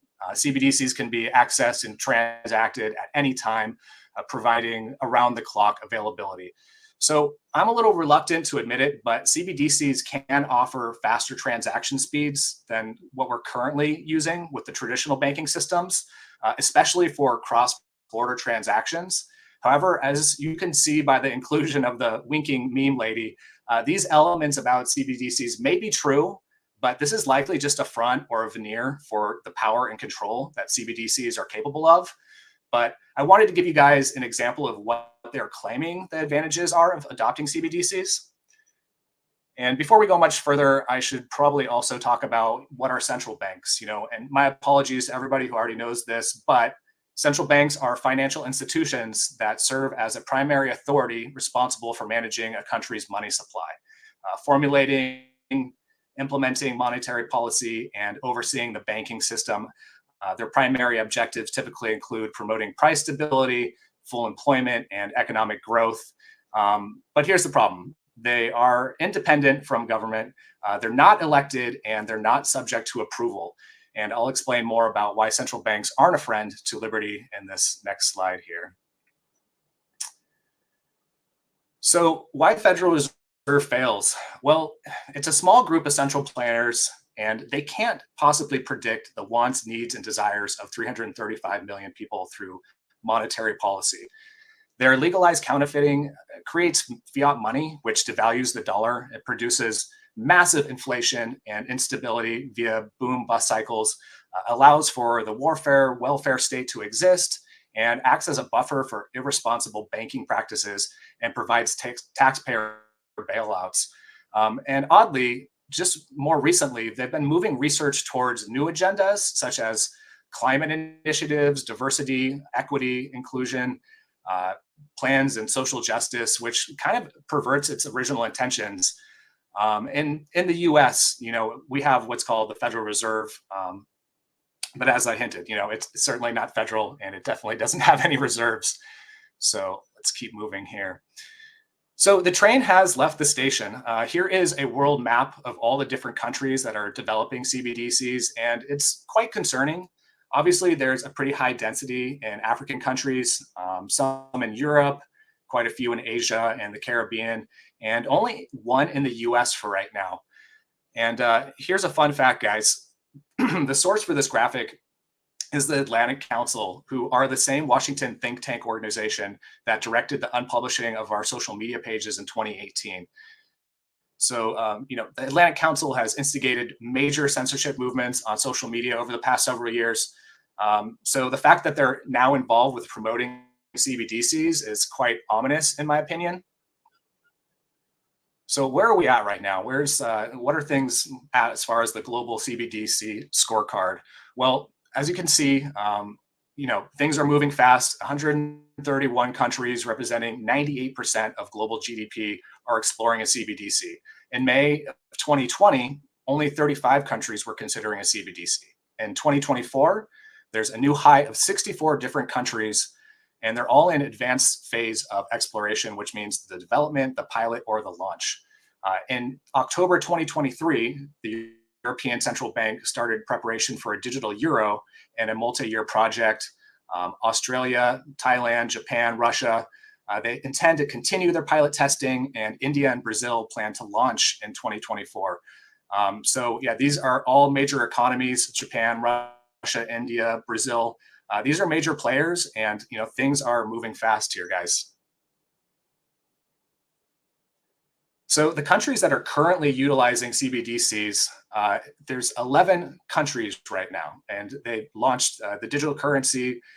China is piloting one as well, which currently reaches 260 million people, is being tested right now in over 200 scenarios, some of which include public transit, stimulus payments, and e-commerce. And you could see, Jamaica, the Bahamas, Anguilla, I think I said that right, Nigeria, which is still technically active, but there's been a lot of pushback against it, which I'll explain later in the presentation, and also 7 smaller countries in the Eastern Caribbean. No major economies yet, but as you'll see in the next slide here.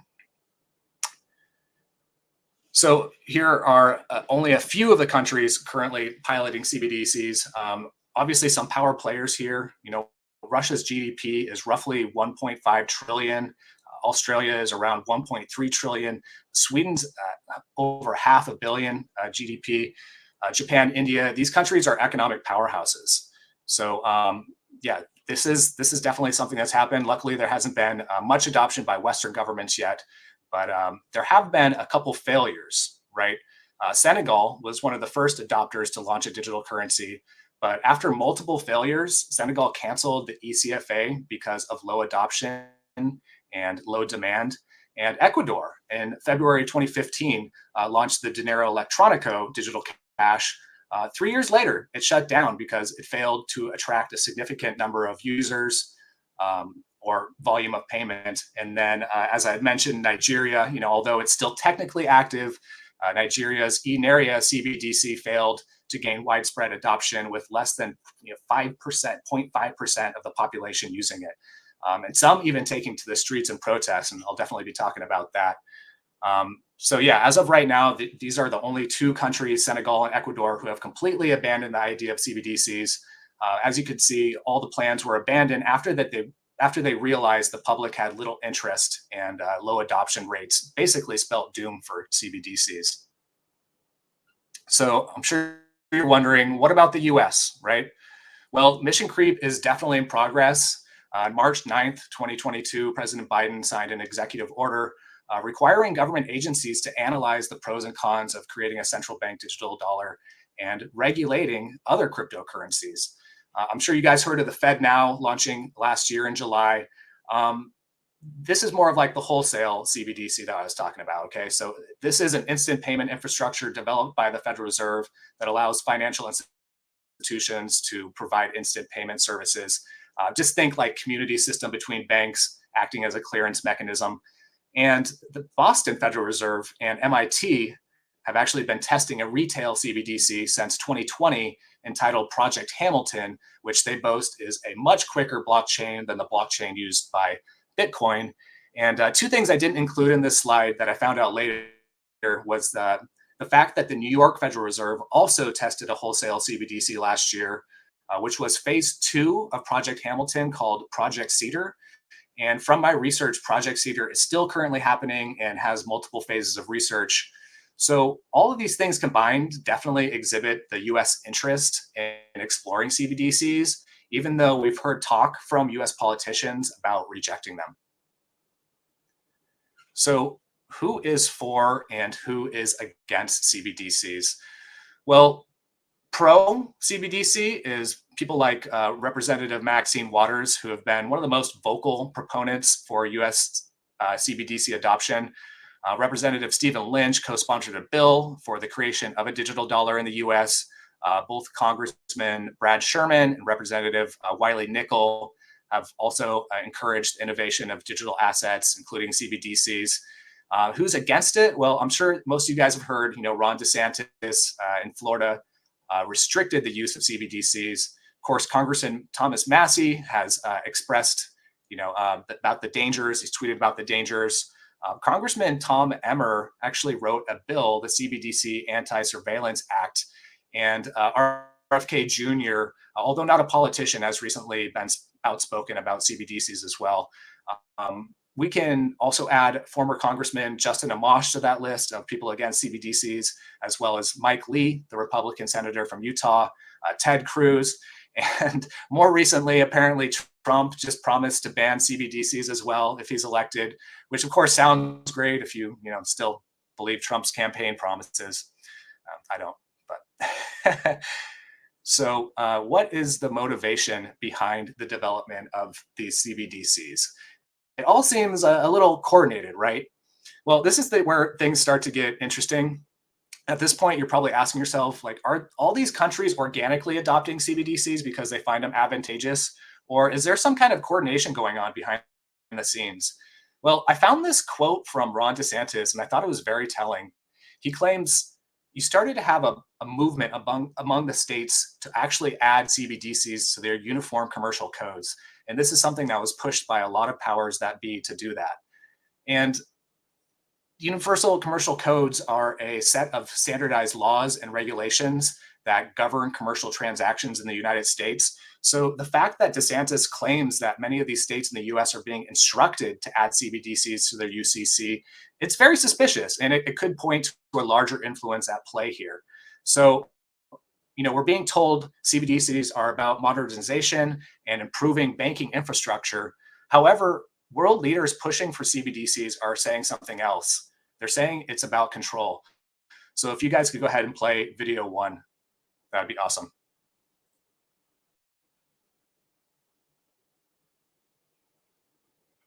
For example, in cash, we don't know, for example, who's using a $100 bill today. We don't know who is using a 1,000 peso bill today. A key difference with the CBDC is that central bank will have absolute control on the rules and regulations that will determine the use of that expression of central bank liability. And also, we will have the technology to enforce that. Those two issues are extremely important, and that makes a huge difference with respect to what cash is. If you go ahead and play the second video as well, I appreciate it. By programming CBDC, those money can be precisely targeted for what kind of people can own and what kind of use this money can be utilized. CBDCs can be precisely targeted for what people can own and what use money can be utilized. Now, does that sound like inclusion to you guys? Go ahead and play video 3, please. You could think, for example, of giving your children pocket money, but programming the money so that it couldn't be used for sweets. There's a whole range of things that money could do, programmable money as it's called, which we can't do with the current technology. So Bank of England's Sir John Cunliffe acknowledges that programmable money has different functions for control and controlling people's economic choices or even their dietary decisions. Go ahead and play video 4, please. If you think about the benefits of digital money, there are huge potential gains. It's not just about digital forms of physical currency. You can have programmability, units of central bank currency with expiry dates.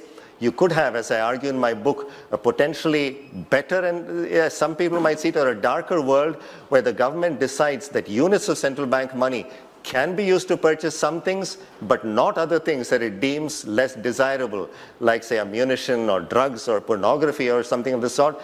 And that is very powerful in terms of the use of a CBDC. So as you just heard, he's boasting about the huge potential gains with the programmability of CBDCs with expiration dates, but he also touches on something very important there, that governments could limit use of programmable money so individuals can't buy things the government finds undesirable, such as ammunition, drugs, or pornography. I'm not sure about you guys, but I find that incredibly disturbing. So go ahead and play video 5, please. But, the digital euro is going to have a limited amount of control. There will be control, you're right. You're completely right. We are considering whether for very small amounts, anything that is around 300, 400 euros, we could have a mechanism where there is zero control. But that could be dangerous. The terrorist attacks on France back 10 years ago were entirely financed by those very small anonymous credit cards that you can recharge in total anonymity. So there she admits that they can and will likely control the digital euro and hearkens the justification to terrorism. So somebody definitely needs to update her talking points because she's still pushing these 2010 fear-mongering platitudes. But nonetheless, it certainly is sinister. So there were 5 clips of extremely powerful and influential individuals, all admitting in different ways that CBDCs will be used for control. And this should leave little room to understanding what the true motivation behind the global implementation of CBDCs are. So do you guys remember the Canadian trucker protests from February 2022? They were protests against the COVID mandates. GoFundMe shut down the fundraising after about 2 successful weeks, raising $5 million plus. After that, the fundraising moved to Give, Send, Go, and they raised over $8.2 million, but the Ontario Attorney General ended it. And 1 month later, 76 bank accounts were frozen for 3 weeks, totaling $3.2 million in funds. So regardless of your rights, regardless of so-called democratic values that are supposed to ensure your liberties, these things just become platitudes and words on paper when government can arbitrarily remove your rights and freeze your bank account without due process. So now we could, basically watch Canada's Minister of Finance do just that in this next quick clip. So please play video 6. As of today, a bank or other financial service provider will be able to immediately freeze or suspend an account without a court order. So much for democracy, right, guys? So shortly after Canada's Minister of Finance made this tyrannical move, one of Canada's members of Parliament, Danny Kruger, hit the nail on the head with his statement. So go ahead and play video 7. The Canadian truckers lived in a democracy until the Canadian government decided to cut their bank accounts off because it didn't like what they were doing in terms of protesting against the COVID lockdowns. So the thought that governments wouldn't potentially use powers that are technologically available for social goods as the government sees them feels to me a very, very big gamble with our liberty. The thought that government wouldn't potentially use powers that are technologically available for social goods as the government sees them feels to me like a very, very big gamble. That sentence encapsulates the entire threat of CBDCs. And you know that saying, those who don't learn from history are doomed to repeat it? Well, we need to learn from the history that was just 2 short years ago.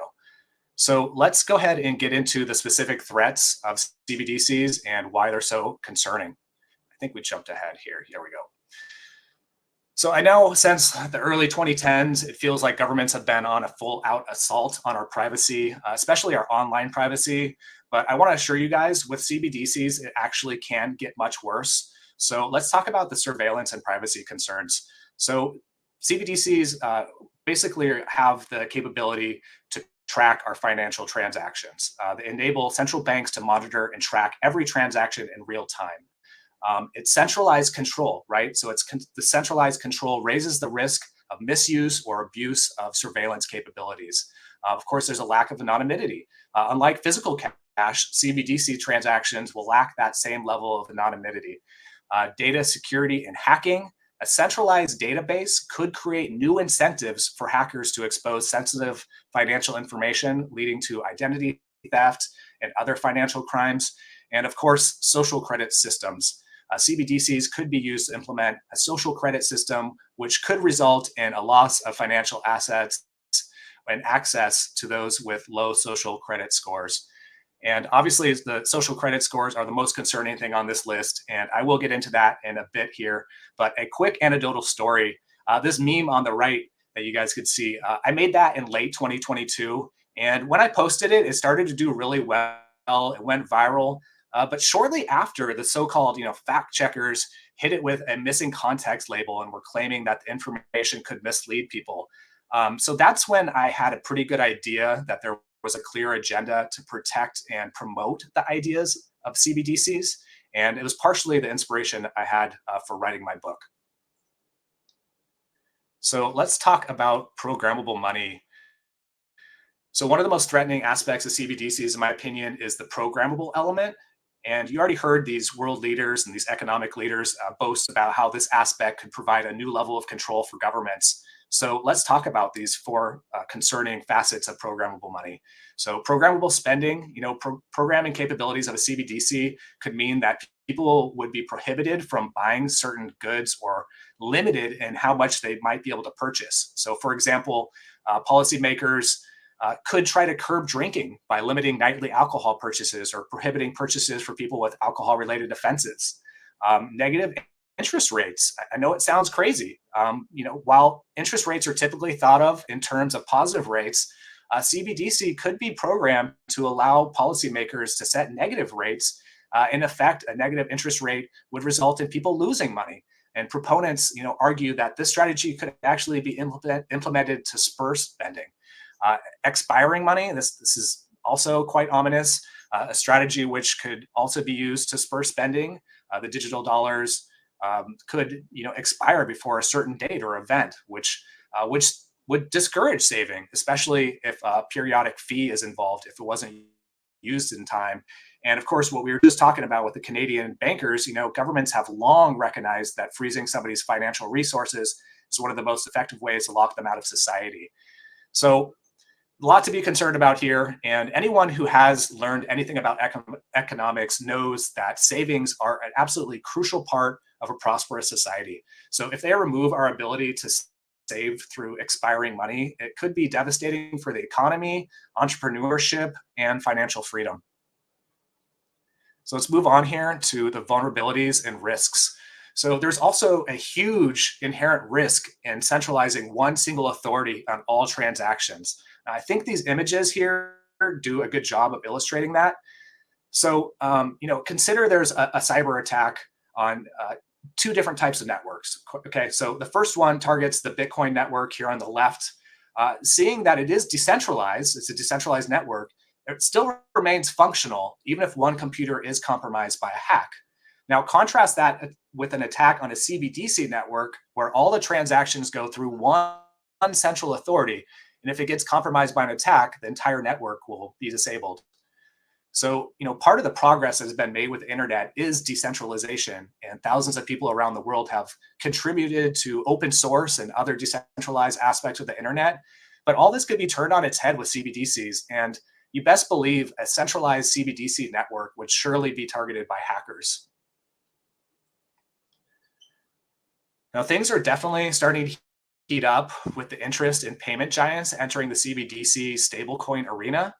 In August 2023, MasterCard formed a partnership with blockchain giant Ripple to research and launch a CBDC partnership program, indicating the creation of a digital public infrastructure for CBDCs will likely be a public-private venture. Also, Visa increased its effort to gain footing in digital currency world and has been inching towards stablecoin integration. In fact, it's the first major payment network to use Solana blockchain as part of its USDC pilot settlement program. So both of these facts have basically urged central banks to move faster with their own CBDC efforts in fear that a stablecoin by Visa or MasterCard could pose and play the same role of central banks. So stablecoins certainly have their own privacy issues, and payment giants building CBDC digital public infrastructure while politicians write bills to stop them, it's kind of like building the Death Star and promising not to turn it on. So to break that down, on one hand, we have US politicians banning CBDCs and writing bills to ensure the public that they won't be implemented in the US. But on the other hand, we also have these huge financial monoliths starting to create the groundwork with digital public infrastructure to launch their own CBDCs. And things are moving fast, guys. So guess who is funding the CBDC research?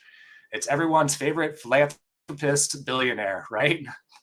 So the World Bank and Bill and Melinda Gates Foundation have been working closely to create Project FAST, which claims to create lightning fast payment systems that will eventually evolve into central bank digital currencies.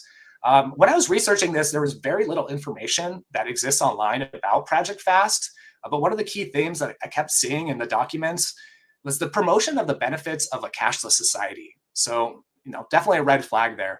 And in September of 2022, the Gates Foundation announced a $200 million fund for digital public infrastructure, which they claim is similar to roads, which form a physical network essential for people to connect with each other and access a huge range of goods and services.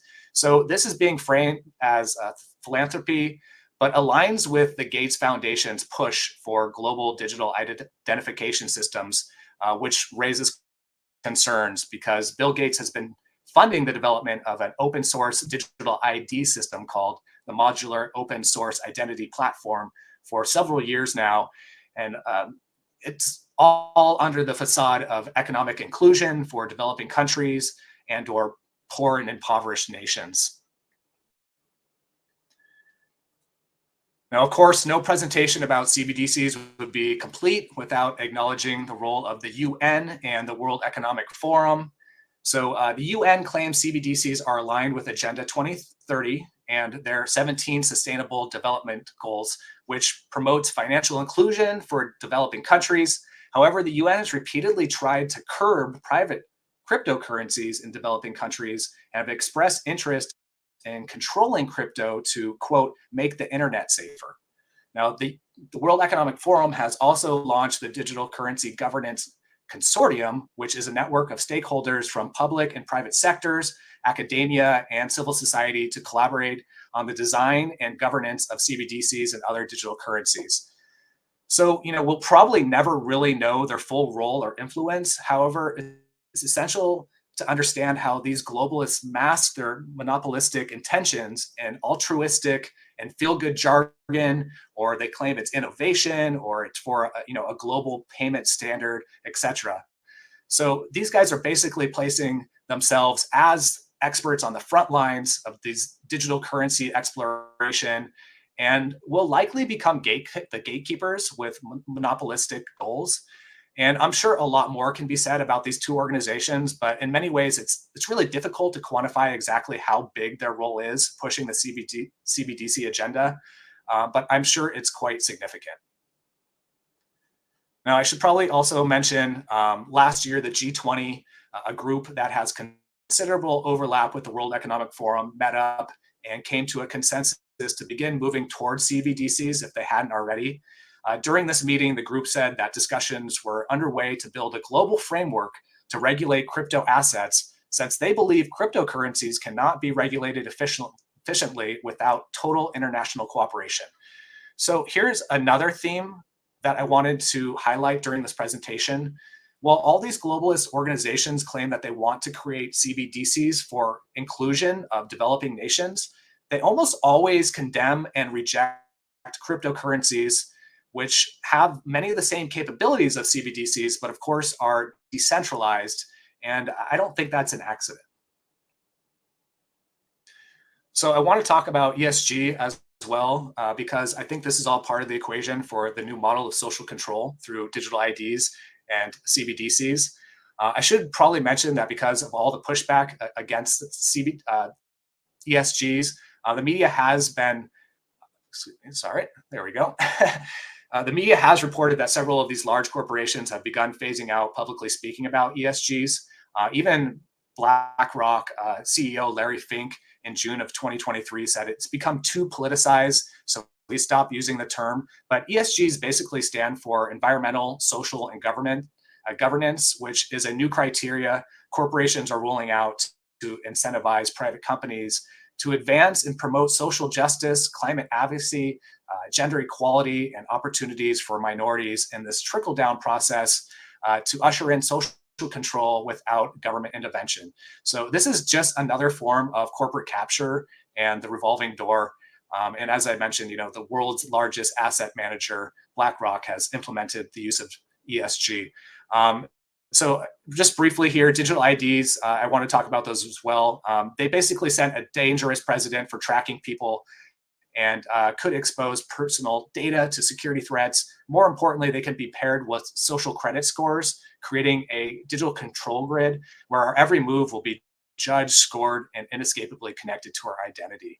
Now, speaking of social credit scores here, social credit scores are a type of rating system that evaluates an individual's actions and behaviors based on a variety of factors such as personal data, online behaviors, and their social network. The most well-known example of a social credit score is the one being developed by the Chinese government. And as we'll see in the next slide, it's already influencing people's social dynamic and incentivizing conformity, obedience, and social preferences. And just this week, actually at the World Economic Forum, they were talking about creating technology for individual carbon footprint trackers, which would be tied to your digital ID, the CBDC, and of course, social credit scores. So yeah, this is a reality already for 230 million people in China, as we'll see in this next clip. So if you could, guys, play video 8.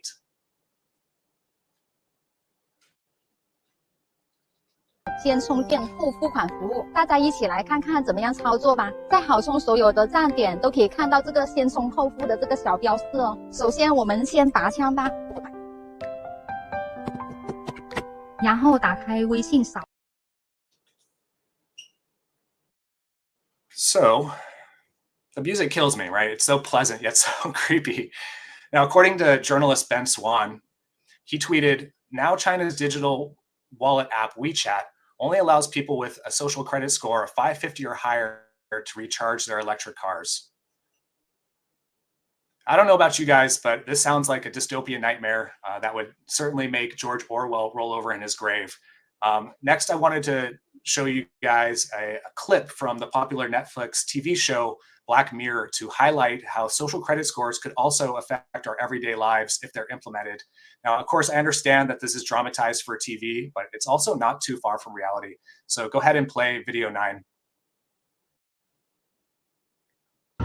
Slow down. Let's give her a ride. She's like 2.8. Come on!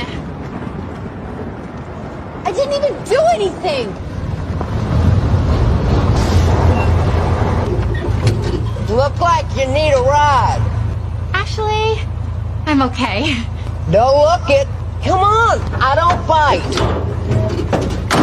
Blue thermos is coffee, red's whiskey. Help yourself. Checking my feed for danger signs.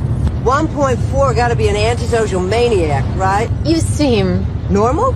It took some effort. What happened to you? So how come you're 2.8? Well, got marked down at the airport for yelling and they put me on double damage. But as long as I get to the wedding, do the speech, they'll overlook the 2.8. I'm with the bride, and if I do well, they're all high 4, so that velocitates my arc. And once they lift the point penalty, well, then my average goes way up, and... God, you remind me of me. I was 4.6 once. 4.6? Used to live for it. 8 years ago, Tom, my husband, got cancer. It was pancreatic. It was a real bitch. The symptoms showed up late. Anyway, I 5-starred every doctor, every nurse, every high 4 consultant that we had. Ding, ding, ding. Thank you so much. So sorry for the abrupt ending there, guys, but be aware the push for digital IDs have already begun. So over the holidays, the media pushed really hard to promote the use of the digital driver's license. I've just got notified that I don't have a lot of time left, so I'm gonna have to speed through a lot of this, guys. Basically, Ethiopia's national digital ID will have to be mandatory in 2025. So things are already happening. The push for digital IDs have already begun. So what will cause the financial fear? So if the feds get involved with their history of false flags and inside jobs, what could be the catalyst that creates an atmosphere of uncertainty and fear? What could be the Trojan horse? One of the things that could be the Trojan horse is the instability, uncertainty. As journalist Whitney Webb has warned us, the most likely path to a wide-scale push for CBDCs will likely be a cyber attack or a cyber pandemic. Also, there could be a possibility of a dollar crash, and that could be a reason why they usher in preparation of cyber resilience and switching to a digital currency. So again, here, guys, I'm going to have to move forward. So this might be one of the most important slides in the presentation. Obviously, people like free money. They feel like they're participating. They like feeling like they're participating in something good. So to incentivize CBDCs, they might actually try to reel people in by offering rewards, discounts, tax breaks, or other social advantages. So yeah, these are things that we need to be aware of. I already mentioned driver's licenses here, tax returns, tax breaks. All these things could be the Trojan horse that usher in the CBDC. So let's go ahead and start talking about solutions. One of the things that we need to do is be like Nigeria. Basically, the Nigerian government tried to attempt a transition to a cashless economy. Protesters did not like that. They fought back. In fact, they ended up burning or at least destroying 3 separate banks because of it. And I guess the point here is it's not necessarily about how that technology is rolled out. It's more about how it's received and adopted by the public. So less than 0.5% of Nigerians use the CBDC, but more than 50% of Nigerians have used cryptocurrency. Because the state failed to provide a perception of value of how CBDCs were superior to cryptocurrencies, such as Bitcoin, they didn't have a large adoption rate. So if governments want high adoption rates, they have to sell the public on how CBDCs will offer an advantage that is distinct and superior to existing payment systems. Now, I'm going to have to, again, skip ahead here. I know there's a lot to go over, guys. I thought I had more time. So basically buying and using cryptocurrencies, that's going to be a great way. Enough people buy cryptocurrencies and use cryptocurrencies, that provides a foundation of resistance. So definitely need to do that. Get your coins off the exchanges, guys. Try to get the peer-to-peer economy going. It's so important. Bitcoin isn't perfect. Try checking out Monero, Zcash. Both of those are certainly important. All right, so use cash as much as possible. Going to the ATM is certainly something revolutionary. I think this is one of the easiest things that we could do, although I don't think enough people are doing it, but it's just one more small way that we could push back. Also, a picture of everybody's favorite gold bug there, Peter Schiff.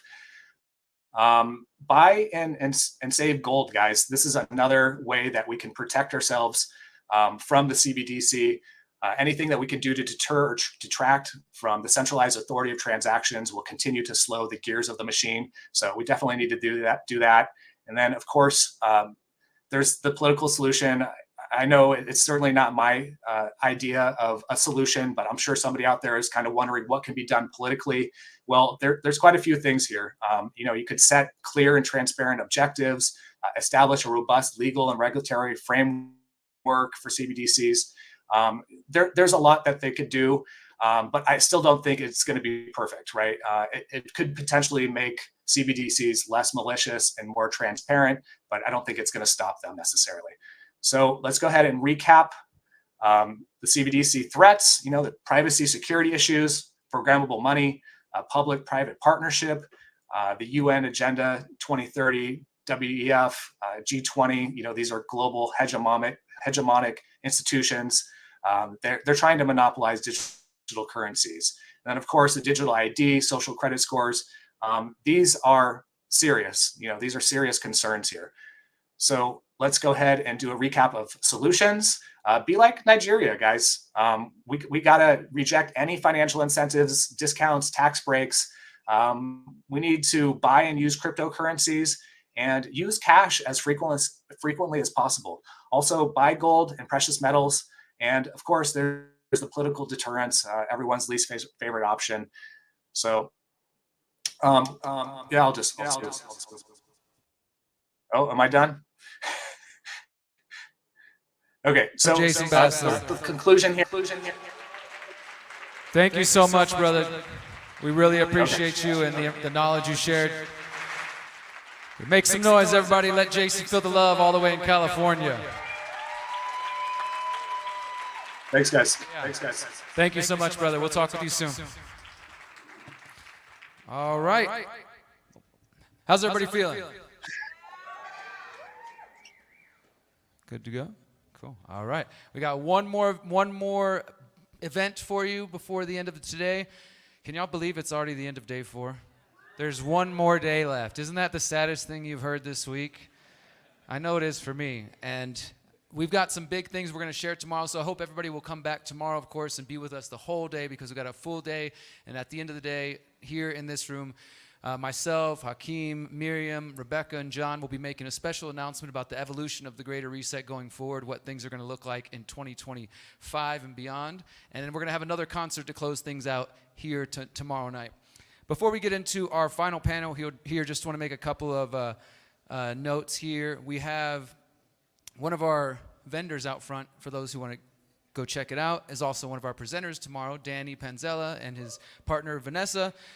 They are a part of this movement here to get more people into plant medicine, and this right here is their ayahuasca microdose that is non-psychoactive. It's not, if you think when you hear that, you're like, oh my God, people are taking ayahuasca and just walking around dropping doses.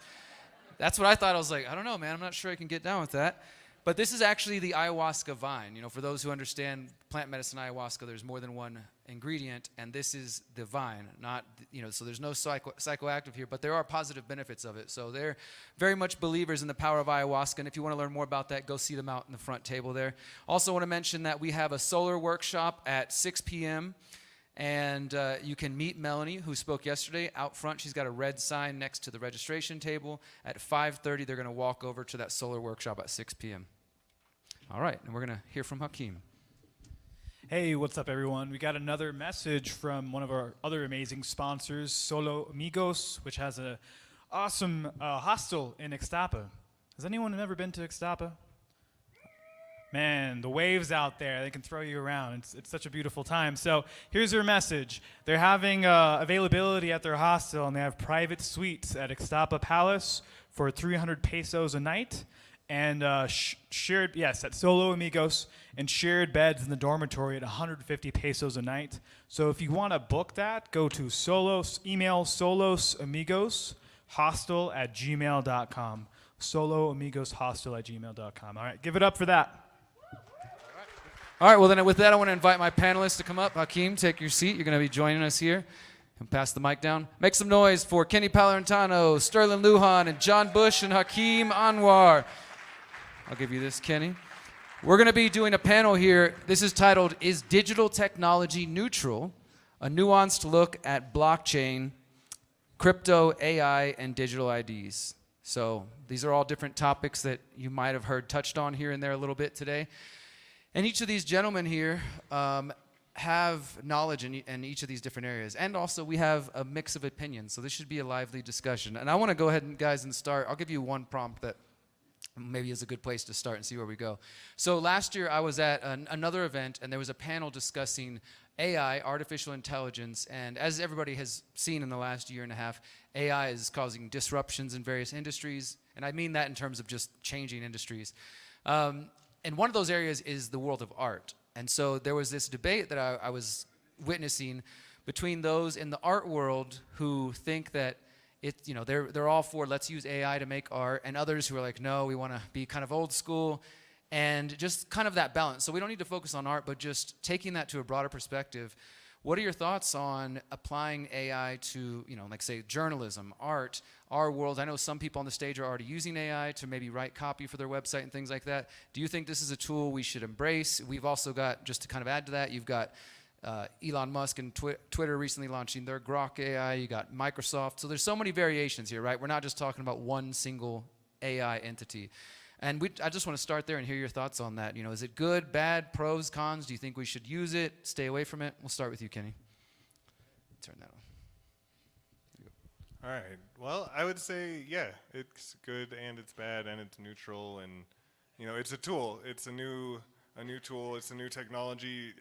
Any of our lines having to do with it are going to be relatively arbitrary, because it's like eyeglasses are a tool, the paintbrush is a tool, but the camera is a tool. There's so many things that have been part of art or part of civilization that are just tools that were totally crazy when they came out, like the typewriter, versus people who spent their whole lives having really good handwriting and that being like their job, doing copywriting, literally writing. I don't see any real difference between AI and all the other ones, except that we have so much conditioning from science fiction, and from coming into it, we've already got decades of stories about it, especially going wrong and killing the whole human race.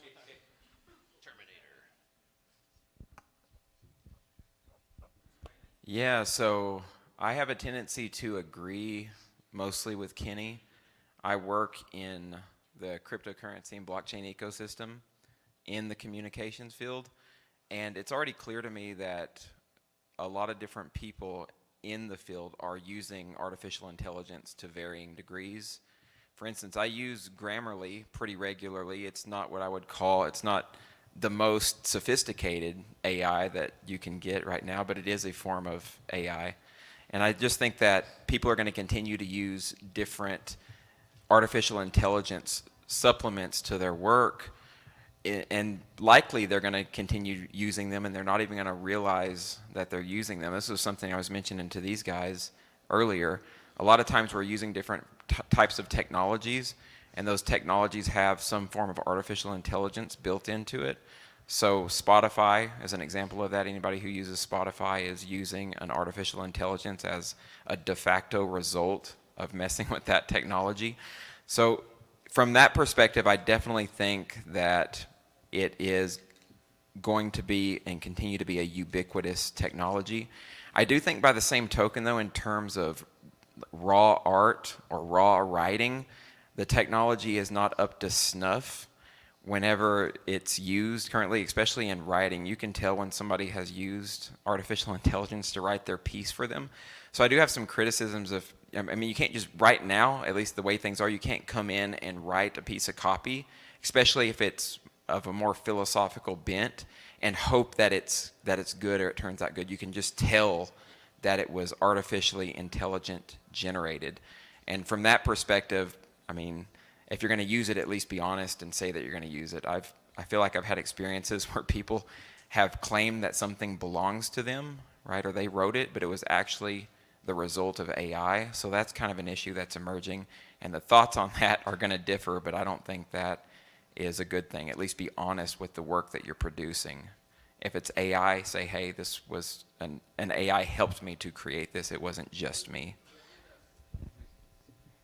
Cool. So I think oftentimes people fear what they don't understand. And we have a relatively new phenomenon in artificial intelligence. But like my other esteemed panelist shared, there actually has been artificial intelligence that many people have used. Sterling was just pointing out Spotify playlists. It learns what type of music that you like and serves up other music like that. That's artificial intelligence. I know we're trying to move away from Google Maps, especially with the above phone, but Google Maps is also artificial intelligence, checking on different routes and what the traffic is like here and there. So at the end of the day, I want to encourage people to take advantage of any tools we have at our disposal that can increase our ability to achieve our goals. Another issue, right, so it's a technology, And just like a firearm can be used to oppress people or to rob someone at gunpoint, a firearm could also be used in a revolution rising up against an authoritarian government or to protect and defend your family. Just the same with artificial intelligence. I'm sure this audience is well aware that the World Economic Forum, our good friends Klaus Schwab and what's that guy, what's his name? The neural guy? You know what I'm talking about? Nuwari. That guy's a total jerk.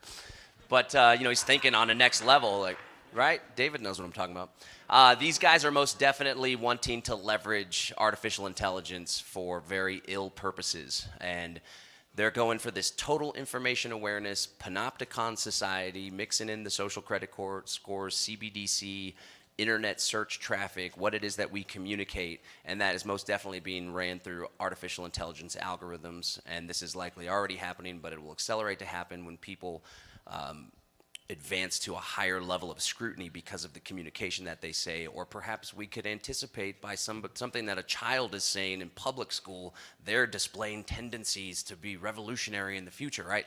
So it's definitely being used by our enemies.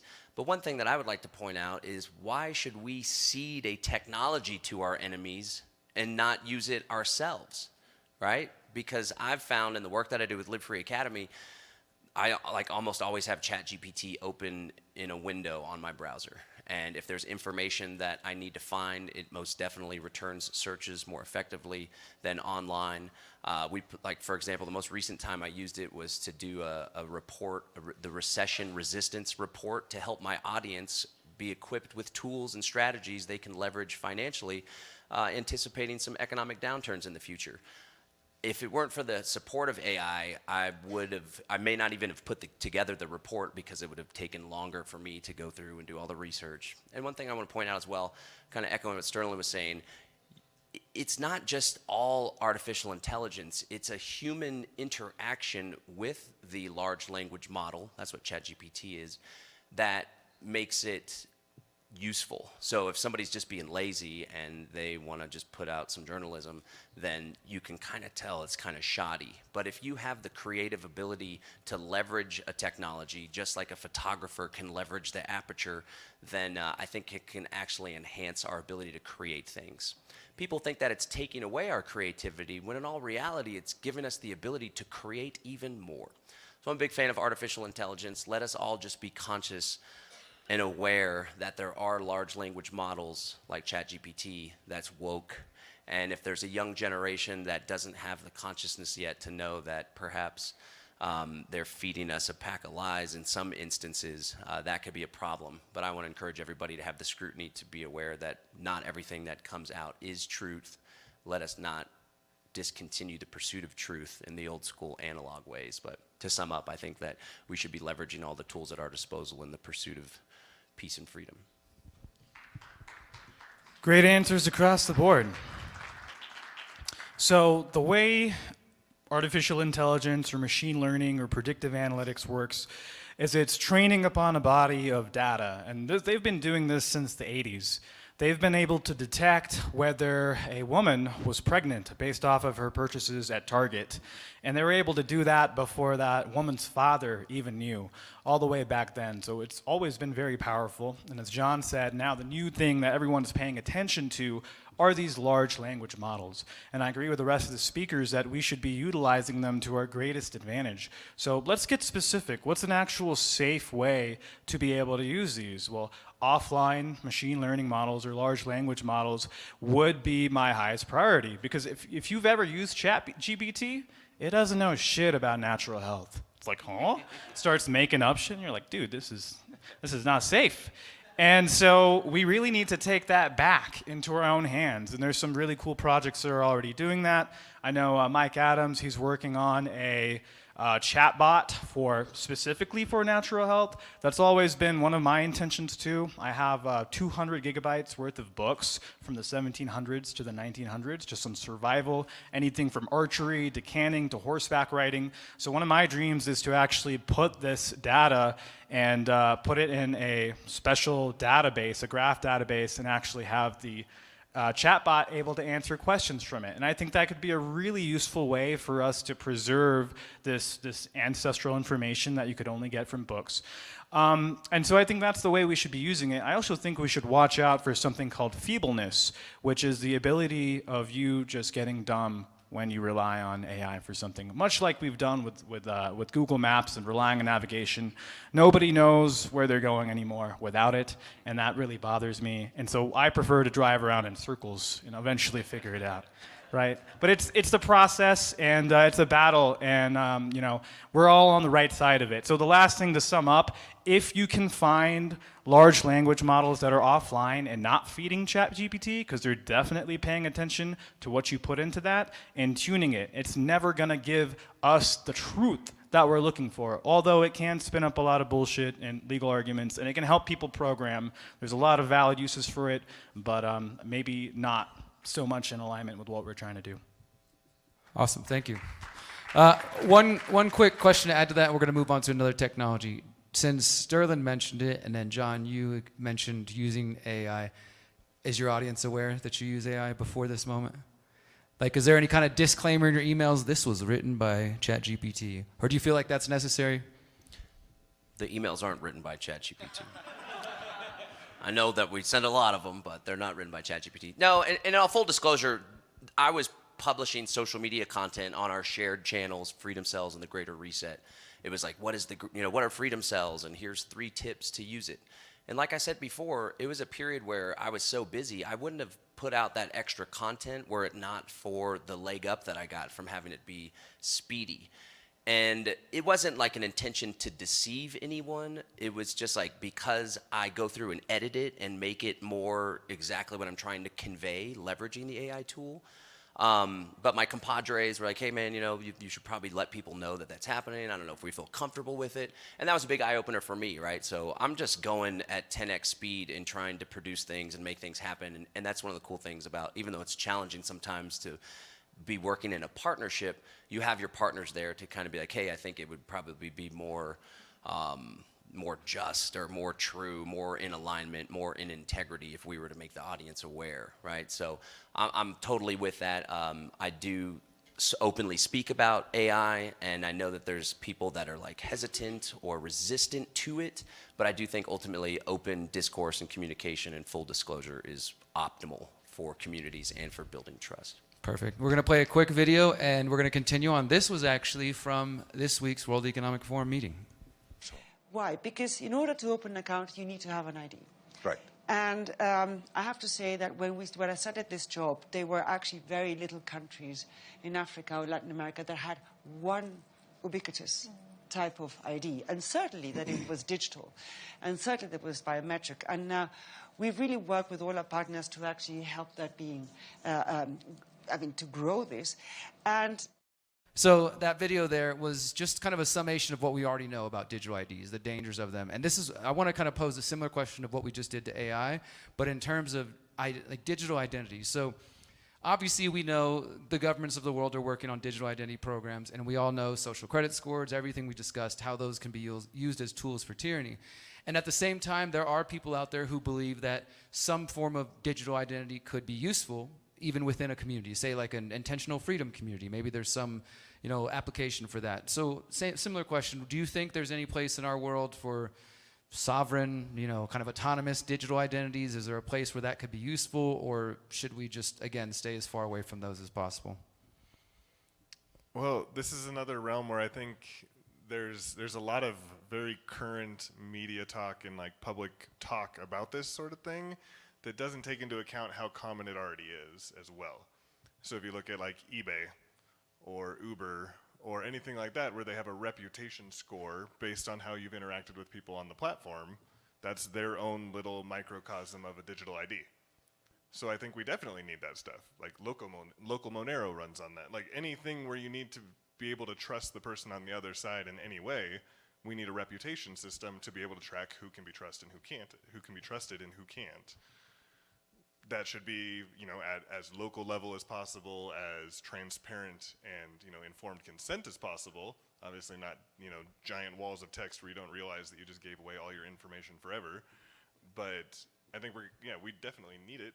if we're going past Dunbar's number, if we're going past that realm where you can actually know and trust the people around you. When we're working in the thousands or the millions of people, we need some way to track who shows up and who doesn't, who's a bad actor and who's not. Yeah, I think there's a really interesting case to be made for the use of different types of digital identity without going into all the points that my dear friend Kenny here made. There are a variety of use cases for digital identity that make sense in an environment of polycentric governance models or a multiplicity of governance models, because we now have a technology called zero knowledge proofs, ZKP, and we can actually use these technologies so that we can actually reveal certain information to somebody, any specific information they want to reveal, without revealing the rest of our information. Like when you hand somebody your ID, of course, they see your name, your date of birth, expiration date, the driver's license ID number, if we're assuming it's a driver's license number. So let's assume that we have the possibility to use zero knowledge proofs to prove our identity in a certain scenario without giving away extra information. So a common example that's been used is if somebody goes to a bar, they're trying to get in, they may be underage, or somebody may, the barkeep may think they're underage, they're trying to order a drink. They can actually prove their age without giving the rest of that information that's on their ID.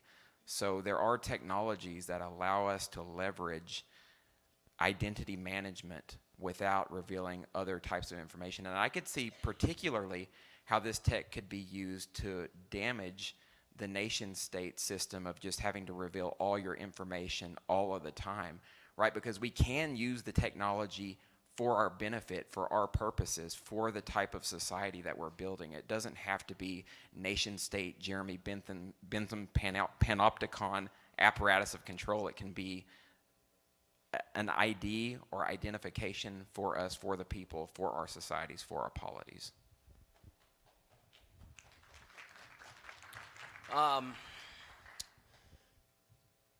There obviously is a need and a benefit to being able to identify oneself, and a lot of it has to do with reputation, a lot of it has to do with avoiding fraud.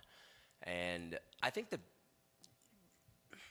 like it or not, we're entering an increasingly digital world. More and more services, more and more goods. E-commerce wasn't even a thing not very long ago. And it's something that we need to be aware of. And we can resist it or we can accept it and figure out how to best navigate around it. So there are obviously government and new world order solutions that are being presented where it's pretty damn clear that these people are not about benefiting humanity, they're about control. But the trickier part is there's also sovereign and decentralized solutions that may seem like they're a positive thing, but the enemies of liberty and the World Economic Forum and the predator class are so cunning that they've actually infected these communities and networks as well with grant money and pushing projects forward. One thing that I want to share that was a big eye-opener as far as perspective for me, and the lesson, of course, is that let us always examine things from someone else's position, perspective, because we're all different, right? So there's a project called Cardano. It's similar to Ethereum in that it's a cryptocurrency where you can write code and programs on top of the blockchain. And they're actually working on a digital ID program in several different African countries. And on the surface, you know, folks in our community would say, well, this is obviously a bad thing. Digital ID equals bad, therefore we should be against it. But I was digging a little bit deeper into it, and it's not that I support it or don't support it, it's just that we have to be aware there's certain countries that are still developing and they don't have any stable semblance of government or continuity or consistency. And imagine trying to lift your family and your bloodline up out of poverty, working your butt off, starting to establish some capital for your family that you can pass on to your children, and a dictator comes in and takes it all away from you, and there's no record or way to prove that you had ownership over that property.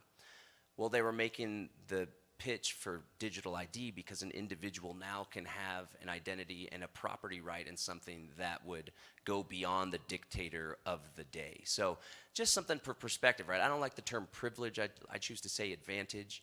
But growing up in Texas and the US, obviously it's not ideal and there's much work to be done.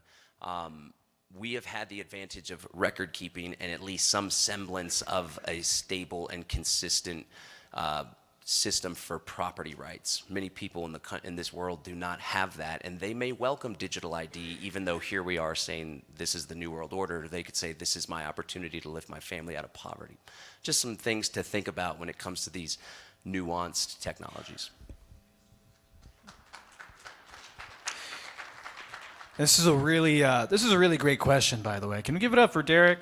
It's great questions. Oh, I have some things to say too, don't worry. Okay. So this is a really challenging problem, partially because we're all strangers on the internet trying to send money to each other and buy all kinds of stuff. Have you seen those Telegram chats, those black market Telegram chats? You feel safe going in those chats? I don't really that much. And I've been thinking about, what's the right way to go about this? And I think there needs to be some sort of trusted party, maybe that everyone sends their IDs to, and that way there's at least a background check, right? But what's stopping someone from creating a new ID or generating a picture of an AI ID or anything like that, or just creating a new profile? And the more I think about it, I think what actually makes sense is people proof.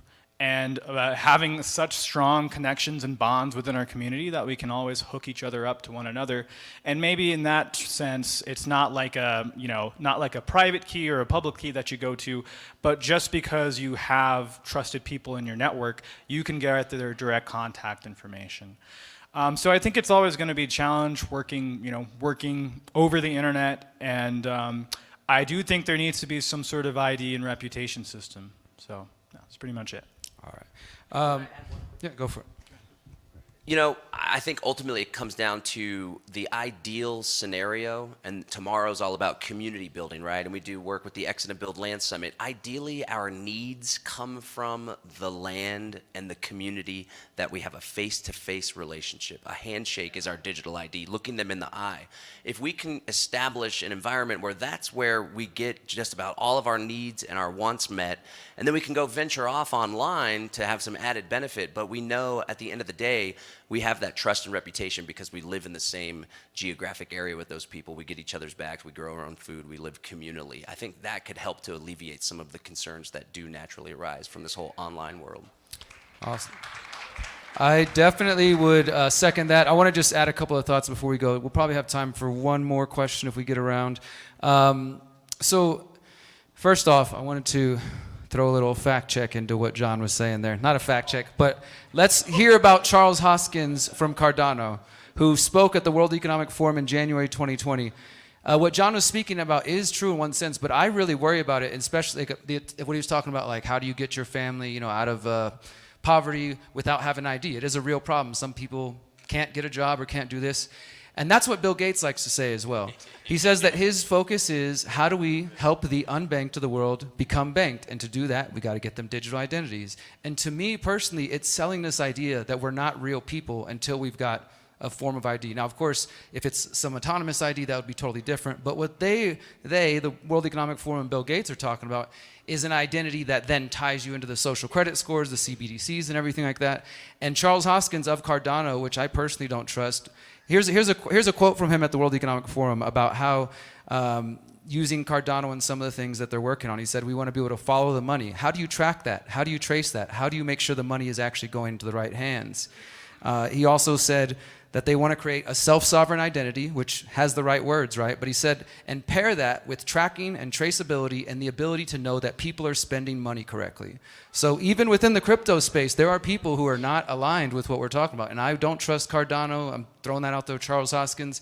And that's just one example. So, I am maybe the only person on this stage who hasn't used AI in any way at all, other than the ways Sterling was talking about within built-in systems that I might already be using. But in terms of going to the chatbots, and I'm not trying to say one's better than the other. It's just, clearly I use digital technology. But who else would put themselves in that category? Who hasn't played with ChatGPT yet?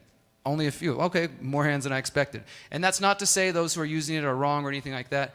I just think this is why we're going to have this conversation, right? Because we have such a beautifully diverse community. And I think for some of us, we enjoy the benefits of technology, obviously, but we also want to stay as close to the earth as possible, right? And how do we balance that out? How do we understand that we can use all the benefits of technology? I think John was kind of touching on the answer there, right? As we're building these communities and we're exiting the building, ideally, we don't have to go to the internet for every resource we need and have to get Amazon and other companies that we don't really like to ship us stuff from thousands of miles away.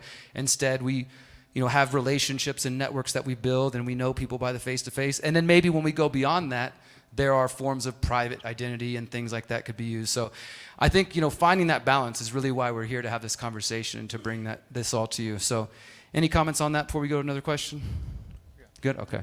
All right, so, we got about 15 minutes. Audience questions? Yeah? Come over here, brother. Can we get you might have to come up to the stage so we can get the camera on you. And we'll take a couple questions. Please keep it brief and end with an actual question. My statement first, I'm really scared of AI and the mind control, government control, all the controls. So, number one, does that scare you? What's your thoughts on the way AI can be used to control us, either, through human players or on its own or whatever?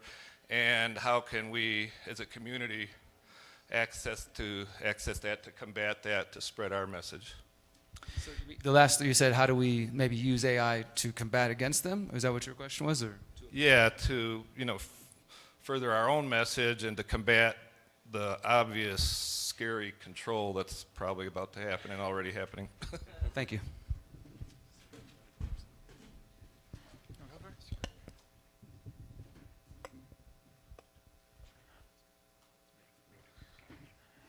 Yeah, so I have a few thoughts on this. The first thing I will absolutely say to help prevent AI from harming us in the long run, the very first thing that we need to do is don't make it illegal. Do not ban AI. Government should not ban AI. Nobody should push to make it illegal. What happens, and a bunch of authors have talked about this, I recommend reading Max Tegmark's book, Life 3.0.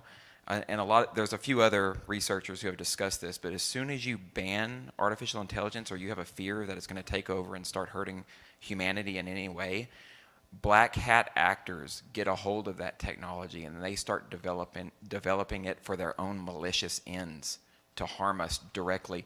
And now we've lost the ability to defend ourselves with AI. So the very first thing that has to happen is we can't put a leash on AI development. See, the thing with technology, it's like Pandora's box. It's been opened. It's unleashed. You're not going to prevent somebody from developing out this technology. It'd be like standing out on the beach and a tsunami's coming toward you and you hold out your hand and you try to stop it. What's going to happen? You're going to get destroyed. So that's the main point I want to make, to help create an equilibrium, a grounded balance of AI development, keep it open and available for everybody. Yeah, give some applause for that. We can't make it illegal because otherwise it would only be in the hands of companies like OpenAI, which recently removed the clause in their terms of service saying they wouldn't use it for military or military means. So there's a contract impending with the Department of Defense, if I'm not mistaken. And to that, when you speak to the fear of AI, what are the ways it could really impact us? Let's look at that. There's the psychological impact it can have on us, where it's like, which they've been doing like intuitively, you can tell for years with things like comment threads on Reddit, and people who really love presidential candidates, or are really mad about one attitude, or really take global warming so seriously. We all know that astroturfing has been a long time coming, and that was an easy pivot for AI. So a lot of what you see on the internet from people who are anonymous, my intuitive hit is that those are probably AI already. So that's like the psychological aspect of it, is that it can try and influence you. I don't think that's that scary. If it tries to program me, I'm just going to turn the TV off, or I'm just not going to pay attention to that comment. You know what's real and you know what's not real. The thing that might be a little bit more scary is AI used in military technology, in terms of like targeting, or like the smart random bombs that Israel is dropping on Palestine right now to choose out targets. I think that's more scary, and that's one of the things where it's in God's hands. So all we can do is band together and pray that we maintain peace in this world. So the psychological aspect you can totally ignore. Go on about it. You know what's real and you know what's not real. Yep, good stuff.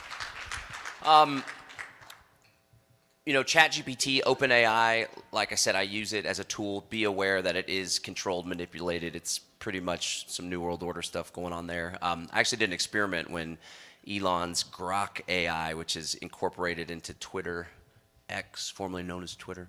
I think that was a bad move to change the name, by the way. But, and I asked it, what happened with Building 7 on 9/11? And so you ask ChatGPT, and it's like, it's a conspiracy theory that's been disproven by the National Institute of Standards and Technology and the FEMA report on Building 7, blah, blah, blah, blah. And I had read all those reports back in college. I would print them out like stacks this big, right? And there's so many holes in them. Anyway, you ask Grok, and it says, oh, Building 7 that collapsed in 6.5 seconds on its own footprint. While there are, and it kind of gave a more objective. It didn't say, of course, it collapsed on itself and it was an inside job, but it did mention 6.5 seconds, which I thought was pretty cool. 9/11 was an inside job. So just be aware that there are some large language models that are more controlled, manipulated. There are some folks that are trying to open things up. And I'm glad that Hakeem mentioned Mike Adams, right? So we've got fans of Mike Adams, Natural News, right? He actually is creating a large language model. And I think the cool thing, what I want to see more of in this community is us not being like, they're so powerful, we're so small, we're constantly reacting to them, and we're totally screwed. I would like us to see like, okay, they're doing big things, now let's do some big things ourselves. And just like Hakeem was saying, let's build our own large language model for natural health, for cryptocurrency, for solutions. And then one other thing, back to Mike Adams, we did an interview with him, and he was talking about this large language model stuff, and he kind of went off on the rails about like robotic artificial intelligence squirrels that become self-aware and go and hunt down all the people that aren't following along with whatever agenda, and just start talking about robots becoming self-aware and killing people. And so like the robot dogs. Robot dogs are already a thing, right? And the big fear is that artificial intelligence is like, I'm here to self-preserve. It becomes conscious or aware, and it sees that human beings are a threat to itself or a threat to humanity or a threat to the planet or whatever. And then we go into this Terminator scenario. And so I just want to throw this last piece out. The solutions that are communicated on this stage at the Greater Reset, the Freedom Cell Network, the Exit and Build strategy, no matter what shifting strategy and tactic comes from the New World Order, at the end of the day, the solutions that are being shared on this stage are the solutions no matter how fast the technology advances. We're worried about robotic squirrels that are going to come and explode because AIs become self-aware. We need to get the heck out of the city and build communities and compounds out in the country with like-minded freedom lovers. We're worried about digital ID and panopticon surveillance. We need to opt out, use privacy, encrypted communication applications, so on and so forth. We know what the solution is. If anything, let this talk of artificial intelligence, self-awareness, and the true threats that are coming down the pike from the World Economic Forum and their whole little coalition, please let it light a fire under your ass to advance your pursuit of freedom and creating an ideal life for you and your family. All right, you guys got a couple comments. If you don't mind being brief, I want to get into a little bit of Bitcoin before we go. You guys got anything to add to that? Yeah, real quick. There are so many different kinds of AI. Just in the GPT, like the text realm, there's so many different ones. There's so many different tools. If you're going to start playing with it, I would recommend using GPT for All. It's an open source local thing that lets you play with all sorts of different large language models. If you look into the Stanford Alpaca, it's a layout of how to very cheaply and easily set up your own large language model. A friend of ours, Scott, has a thing called Empathy Bot he's been building for years, which is a chatbot for practicing empathy, nonviolent communication, authentic relating, learning that language, getting those tools down. He's now contracting it to companies to help their AI customer service be more empathetic. So like, yeah, there's evil stuff going on with it, just because the evil parties are going to do evil stuff with any tool, and there's people using this to help the revolution. And yeah, that's really all I have to say there. Cool. So we got time. We're going to go through one more topic. Give a round of applause for that comment, though. Because what Kenny just said, I think, is so important. You know, I've been saying for years that I think we're essentially in a digital arms race. That, as he said, the other side, sure, they're going to create devices to track, trace, spy, control, all those things. And the people on the tech side who have the knowledge, and some of you are in this audience, some of you are at home, are going to create ways for us to encrypt our stuff, to protect ourselves, to avoid their things, and to slow them down. And that's why it's important that for those of us like myself who are not tech literate beyond using the devices, to support those who are in those fields and make sure they have the support, whether that's financial or just moral support, promoting their projects, so that we're not left with just a ChatGPT, Microsoft bot, and the ones that Kenny talked about all just disappear because they have no support. That's what happens with a lot of good projects, unfortunately. So we're going to end with a little bit of conversation around Bitcoin. And this won't get too technical for those who are not aware of Bitcoin. We're going to focus more on just the Bitcoin specifically, the whole industry around Bitcoin. And when I first started learning about this, it was with John and a few others back in 2011, 2012. I went to the Texas Bitcoin conference in 2012. Got to interview Vitalik Buterin, the guy at the Ethereum Foundation, and other people that year. And that was the time when many of us were like, this is it. This is the non-state money we've been looking for. This is going to end the Fed. It's very exciting. And here we are 10 years later, and it is completely controlled. I mean, anybody who denies that is just not paying attention. Sure, Bitcoin has rose in value, but there's a lot of different issues. We're not going to have time to get into all of them, but I wanted to make a few little points here for those who are not really deep into this. This is just another example. So there's a company called Blockstream, very connected to blockchain tech companies. They've received $76 million in investments from a company called AXA Strategic Ventures.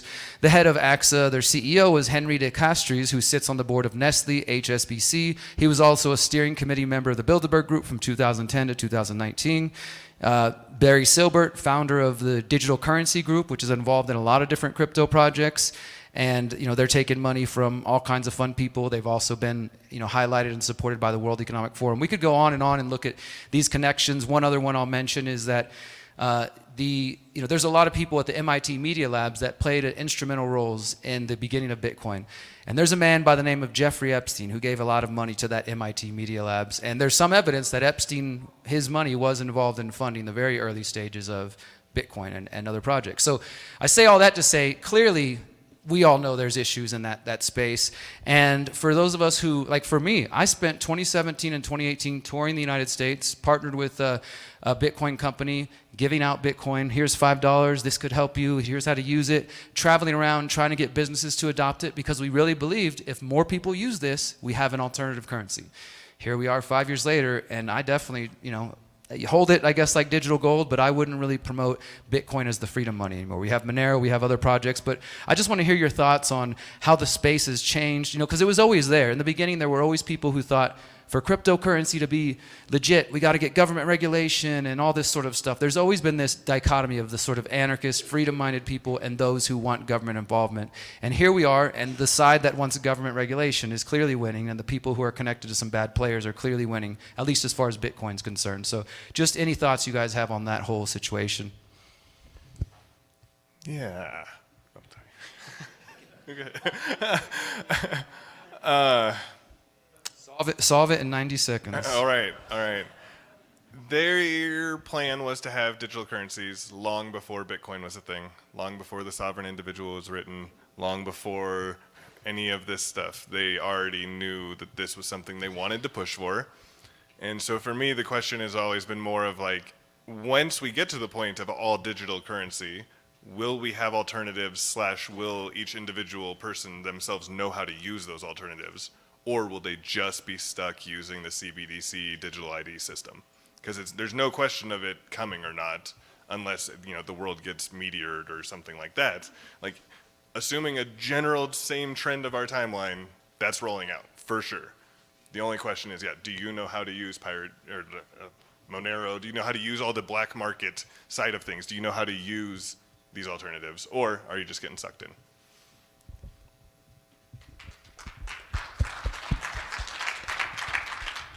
Yeah, so this goes directly back to what Derek was saying as well. I was working in Bitcoin in 2015. I was working at Bitcoin.com with Roger Ver. And you guys, if you remember Roger, he was a huge supporter of Bitcoin, one of the first investors in many Bitcoin companies. He invested in, blockchain.com, BitPay, I think also Ripple he invested in. He was a huge player. So as I was working at Bitcoin.com with Roger, what started to happen is that there was two groups of people that started to form, two political divisions. One of them that wanted to scale the Bitcoin blockchain so that it could be mass adopted and used as cash. The other group, of course, wanted to keep the block size small, wanted to not allow transactionality on Bitcoin, and wanted to maintain it as a quote-unquote digital gold use case. At Bitcoin.com, we were making the case and the argument, and I still agree with Roger to this day, and it's to what Derek said, mass adoption and the use of Bitcoin as a currency was what was going to engender not only freedom, but a movement away from government-minted fiat currencies. So at this point in time, we were starting to see a lot of shady things happening in the Blockstream community, in Bitcoin Core community. And what it looked like from our site was these guys were just playing into the larger system. Obviously, they were taking money and funding. But at the end of the day, none of that stuff even matters. We can actually ignore that and just look at what they did.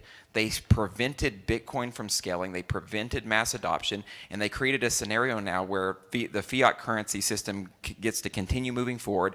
We pushed back mass adoption for a number of years. Now there's all these competing other cryptocurrencies, and it's making it tremendously difficult for us to even get people involved in the space. It didn't help that we had a ton of different rug pulls and schemes and scams in the space, but I think some of that was probably just a part of this operation as well. But I do want to say, if we can get a cryptocurrency to be mass adopted as money, as a unit of currency, we're moving in the direction we need to go. That's why I'm still a fan of projects like Bitcoin Cash that have actually focused on the cash use case. So anything that's not being used, especially for what its intended purpose was, back to Satoshi Nakamoto and the Bitcoin white paper, it was supposed to be a peer-to-peer electronic cash system.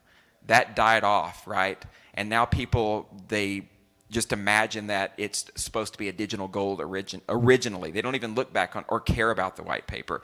But I think we need to engender mass adoption. We need to stick to those original principles if we want to get out of the scope of this system and not have to worry about this fiat currency nightmare where we get ripped off and expropriated all the time. Thank you. Let me just add one thing real quick, just in case anybody's not familiar, like when we say digital gold. So gold is something that you typically hold as an investment. It slowly gains value. So the difference between me being able to send Kenny money, crypto, Bitcoin, and we use it to buy veggies out there, fruit or whatever, that's an actual real world everyday currency. That's what the vision was. Instead, it's become buy Bitcoin and just sit it in your wallet and hold on to it, and it'll slowly gain value. And so people treat it more like a stock instead of a revolutionary idea, and that's the problem. So go ahead, John. Yeah, so this is a great topic to communicate, and it's really important, and I've done a whole lot of work educating people about crypto, as we all have. Unfortunately, Bitcoin lost its way. And as Derek pointed out, it's not the case that Bitcoin lost its way. It's the case that Bitcoin, the project, was captured by a group of people. Larry Summers was somebody that was involved, the former Department of Treasury secretary that architected the bailouts, right? He was involved in this whole Blockstream fiasco.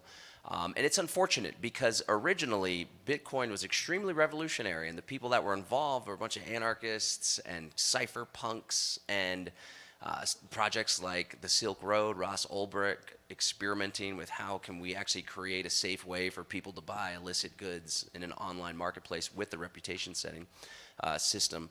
And so it's unfortunate that it lost its way. And I believe the predecessors before, what's taken Bitcoin's spot as the revolutionary currency? It's Monero. Monero is an incredible cryptocurrency, regardless of Bitcoin not scaling and no longer being practically to use as digital cash because the transaction fee is so high.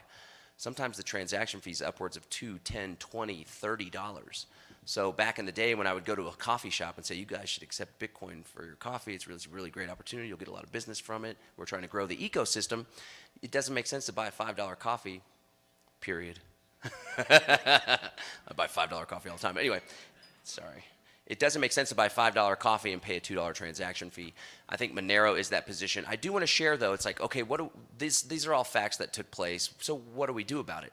I do believe that there is still value in people that want to preserve and grow wealth to invest in Bitcoin. Just be aware that it's not practical to use. And one more quick practical tip. If you're like dollar cost averaging or buying small amounts of Bitcoin regularly and then sending it to your wallet regularly, if the transaction fees are extremely high, you may find yourself in a position where you're not able to do a Bitcoin transaction because the data size of that transaction, because there's so many small bits that are coming in, they're called unspent transaction outputs. That's actually what makes the transaction fee higher. If you send yourself a 1/10 of a Bitcoin over and over and over and over for a year, or a 100th of a Bitcoin, 1,000. So people that have been doing that, you need to be aware that you need to do what's called consolidating unspent transaction outputs. Write that down, be aware of that, because you don't want to find yourself where you invested 10, 20,000 bucks, you've amassed half a Bitcoin, a full Bitcoin, and then Bitcoin goes up to $250,000, $500,000, which it very likely will, and then you try to sell it or spend it, and it's impractical to do so because the fee for that transaction is $25,000, $2,500. Just a practical tip. I do still invest in Bitcoin myself. I do still encourage people that are looking to preserve and grow wealth to invest in Bitcoin. But at the end of the day, the revolutionary, decentralized digital currency that's also private that we're all looking for is Monero, and I highly encourage people to learn to use it. And now there's atomic swaps where you can swap in and out of Bitcoin and Monero, so it gives you kind of like a savings account, checking account scenario. Yeah, it looks like across the board we have consensus on Monero. I remember back in 2012, I was messing around with Bitcoin, and I was playing Bitcoin poker with it. Texas Hold'em. Big mistake. Kicking myself for that one. The other speakers have said, this is about real world use, real practical use. And if you want to look at real ways you can do serious commerce with this, there's no better place than looking at the darknet markets, where people sell pounds and pounds of different drugs like ecstasy, cocaine, all sorts of stuff, right? Just as an observation to see what they're doing, because their operational security must be pretty high. They need to protect themselves from all types of people. Or they're the government. Or they're the government. That's always a possibility. I know one of the biggest markets, I won't name it, is only using Monero. It's not even using Bitcoin at all, and has different encryption mechanisms for the messaging on the site. But this is, I think it's been estimated, what do they call that? The market cap of some of these darknet markets is getting close to a few $100 million and even potentially $1 billion. So there is a big part that exists. I think one of my original missions was to, instead of making a darknet market, maybe making like a white net market, where there's no drugs allowed, no booze or anything like that. It's all just holistic, natural products. And maybe we'll see something like that in the future. Last thing, chainless plug. Myself, Kenny, and Derek also have a crypto commerce privacy course showing you how to use Bitcoin and Monero. And if you guys want to see this, it covers everything from the on-ramps, exchanging within Bitcoin and Monero, and off-ramps, and how to do that completely privately. So we've got that course online at above.university.com. Thank you, guys. Awesome. Give a round of applause to our panel, everybody. Really, really powerful, great information. That's where we're going to end it today, guys. Thank you for being here for day 4 of the Greater Reset. We'll be back tomorrow for day 5, Building Free and Conscious Communities. See you soon.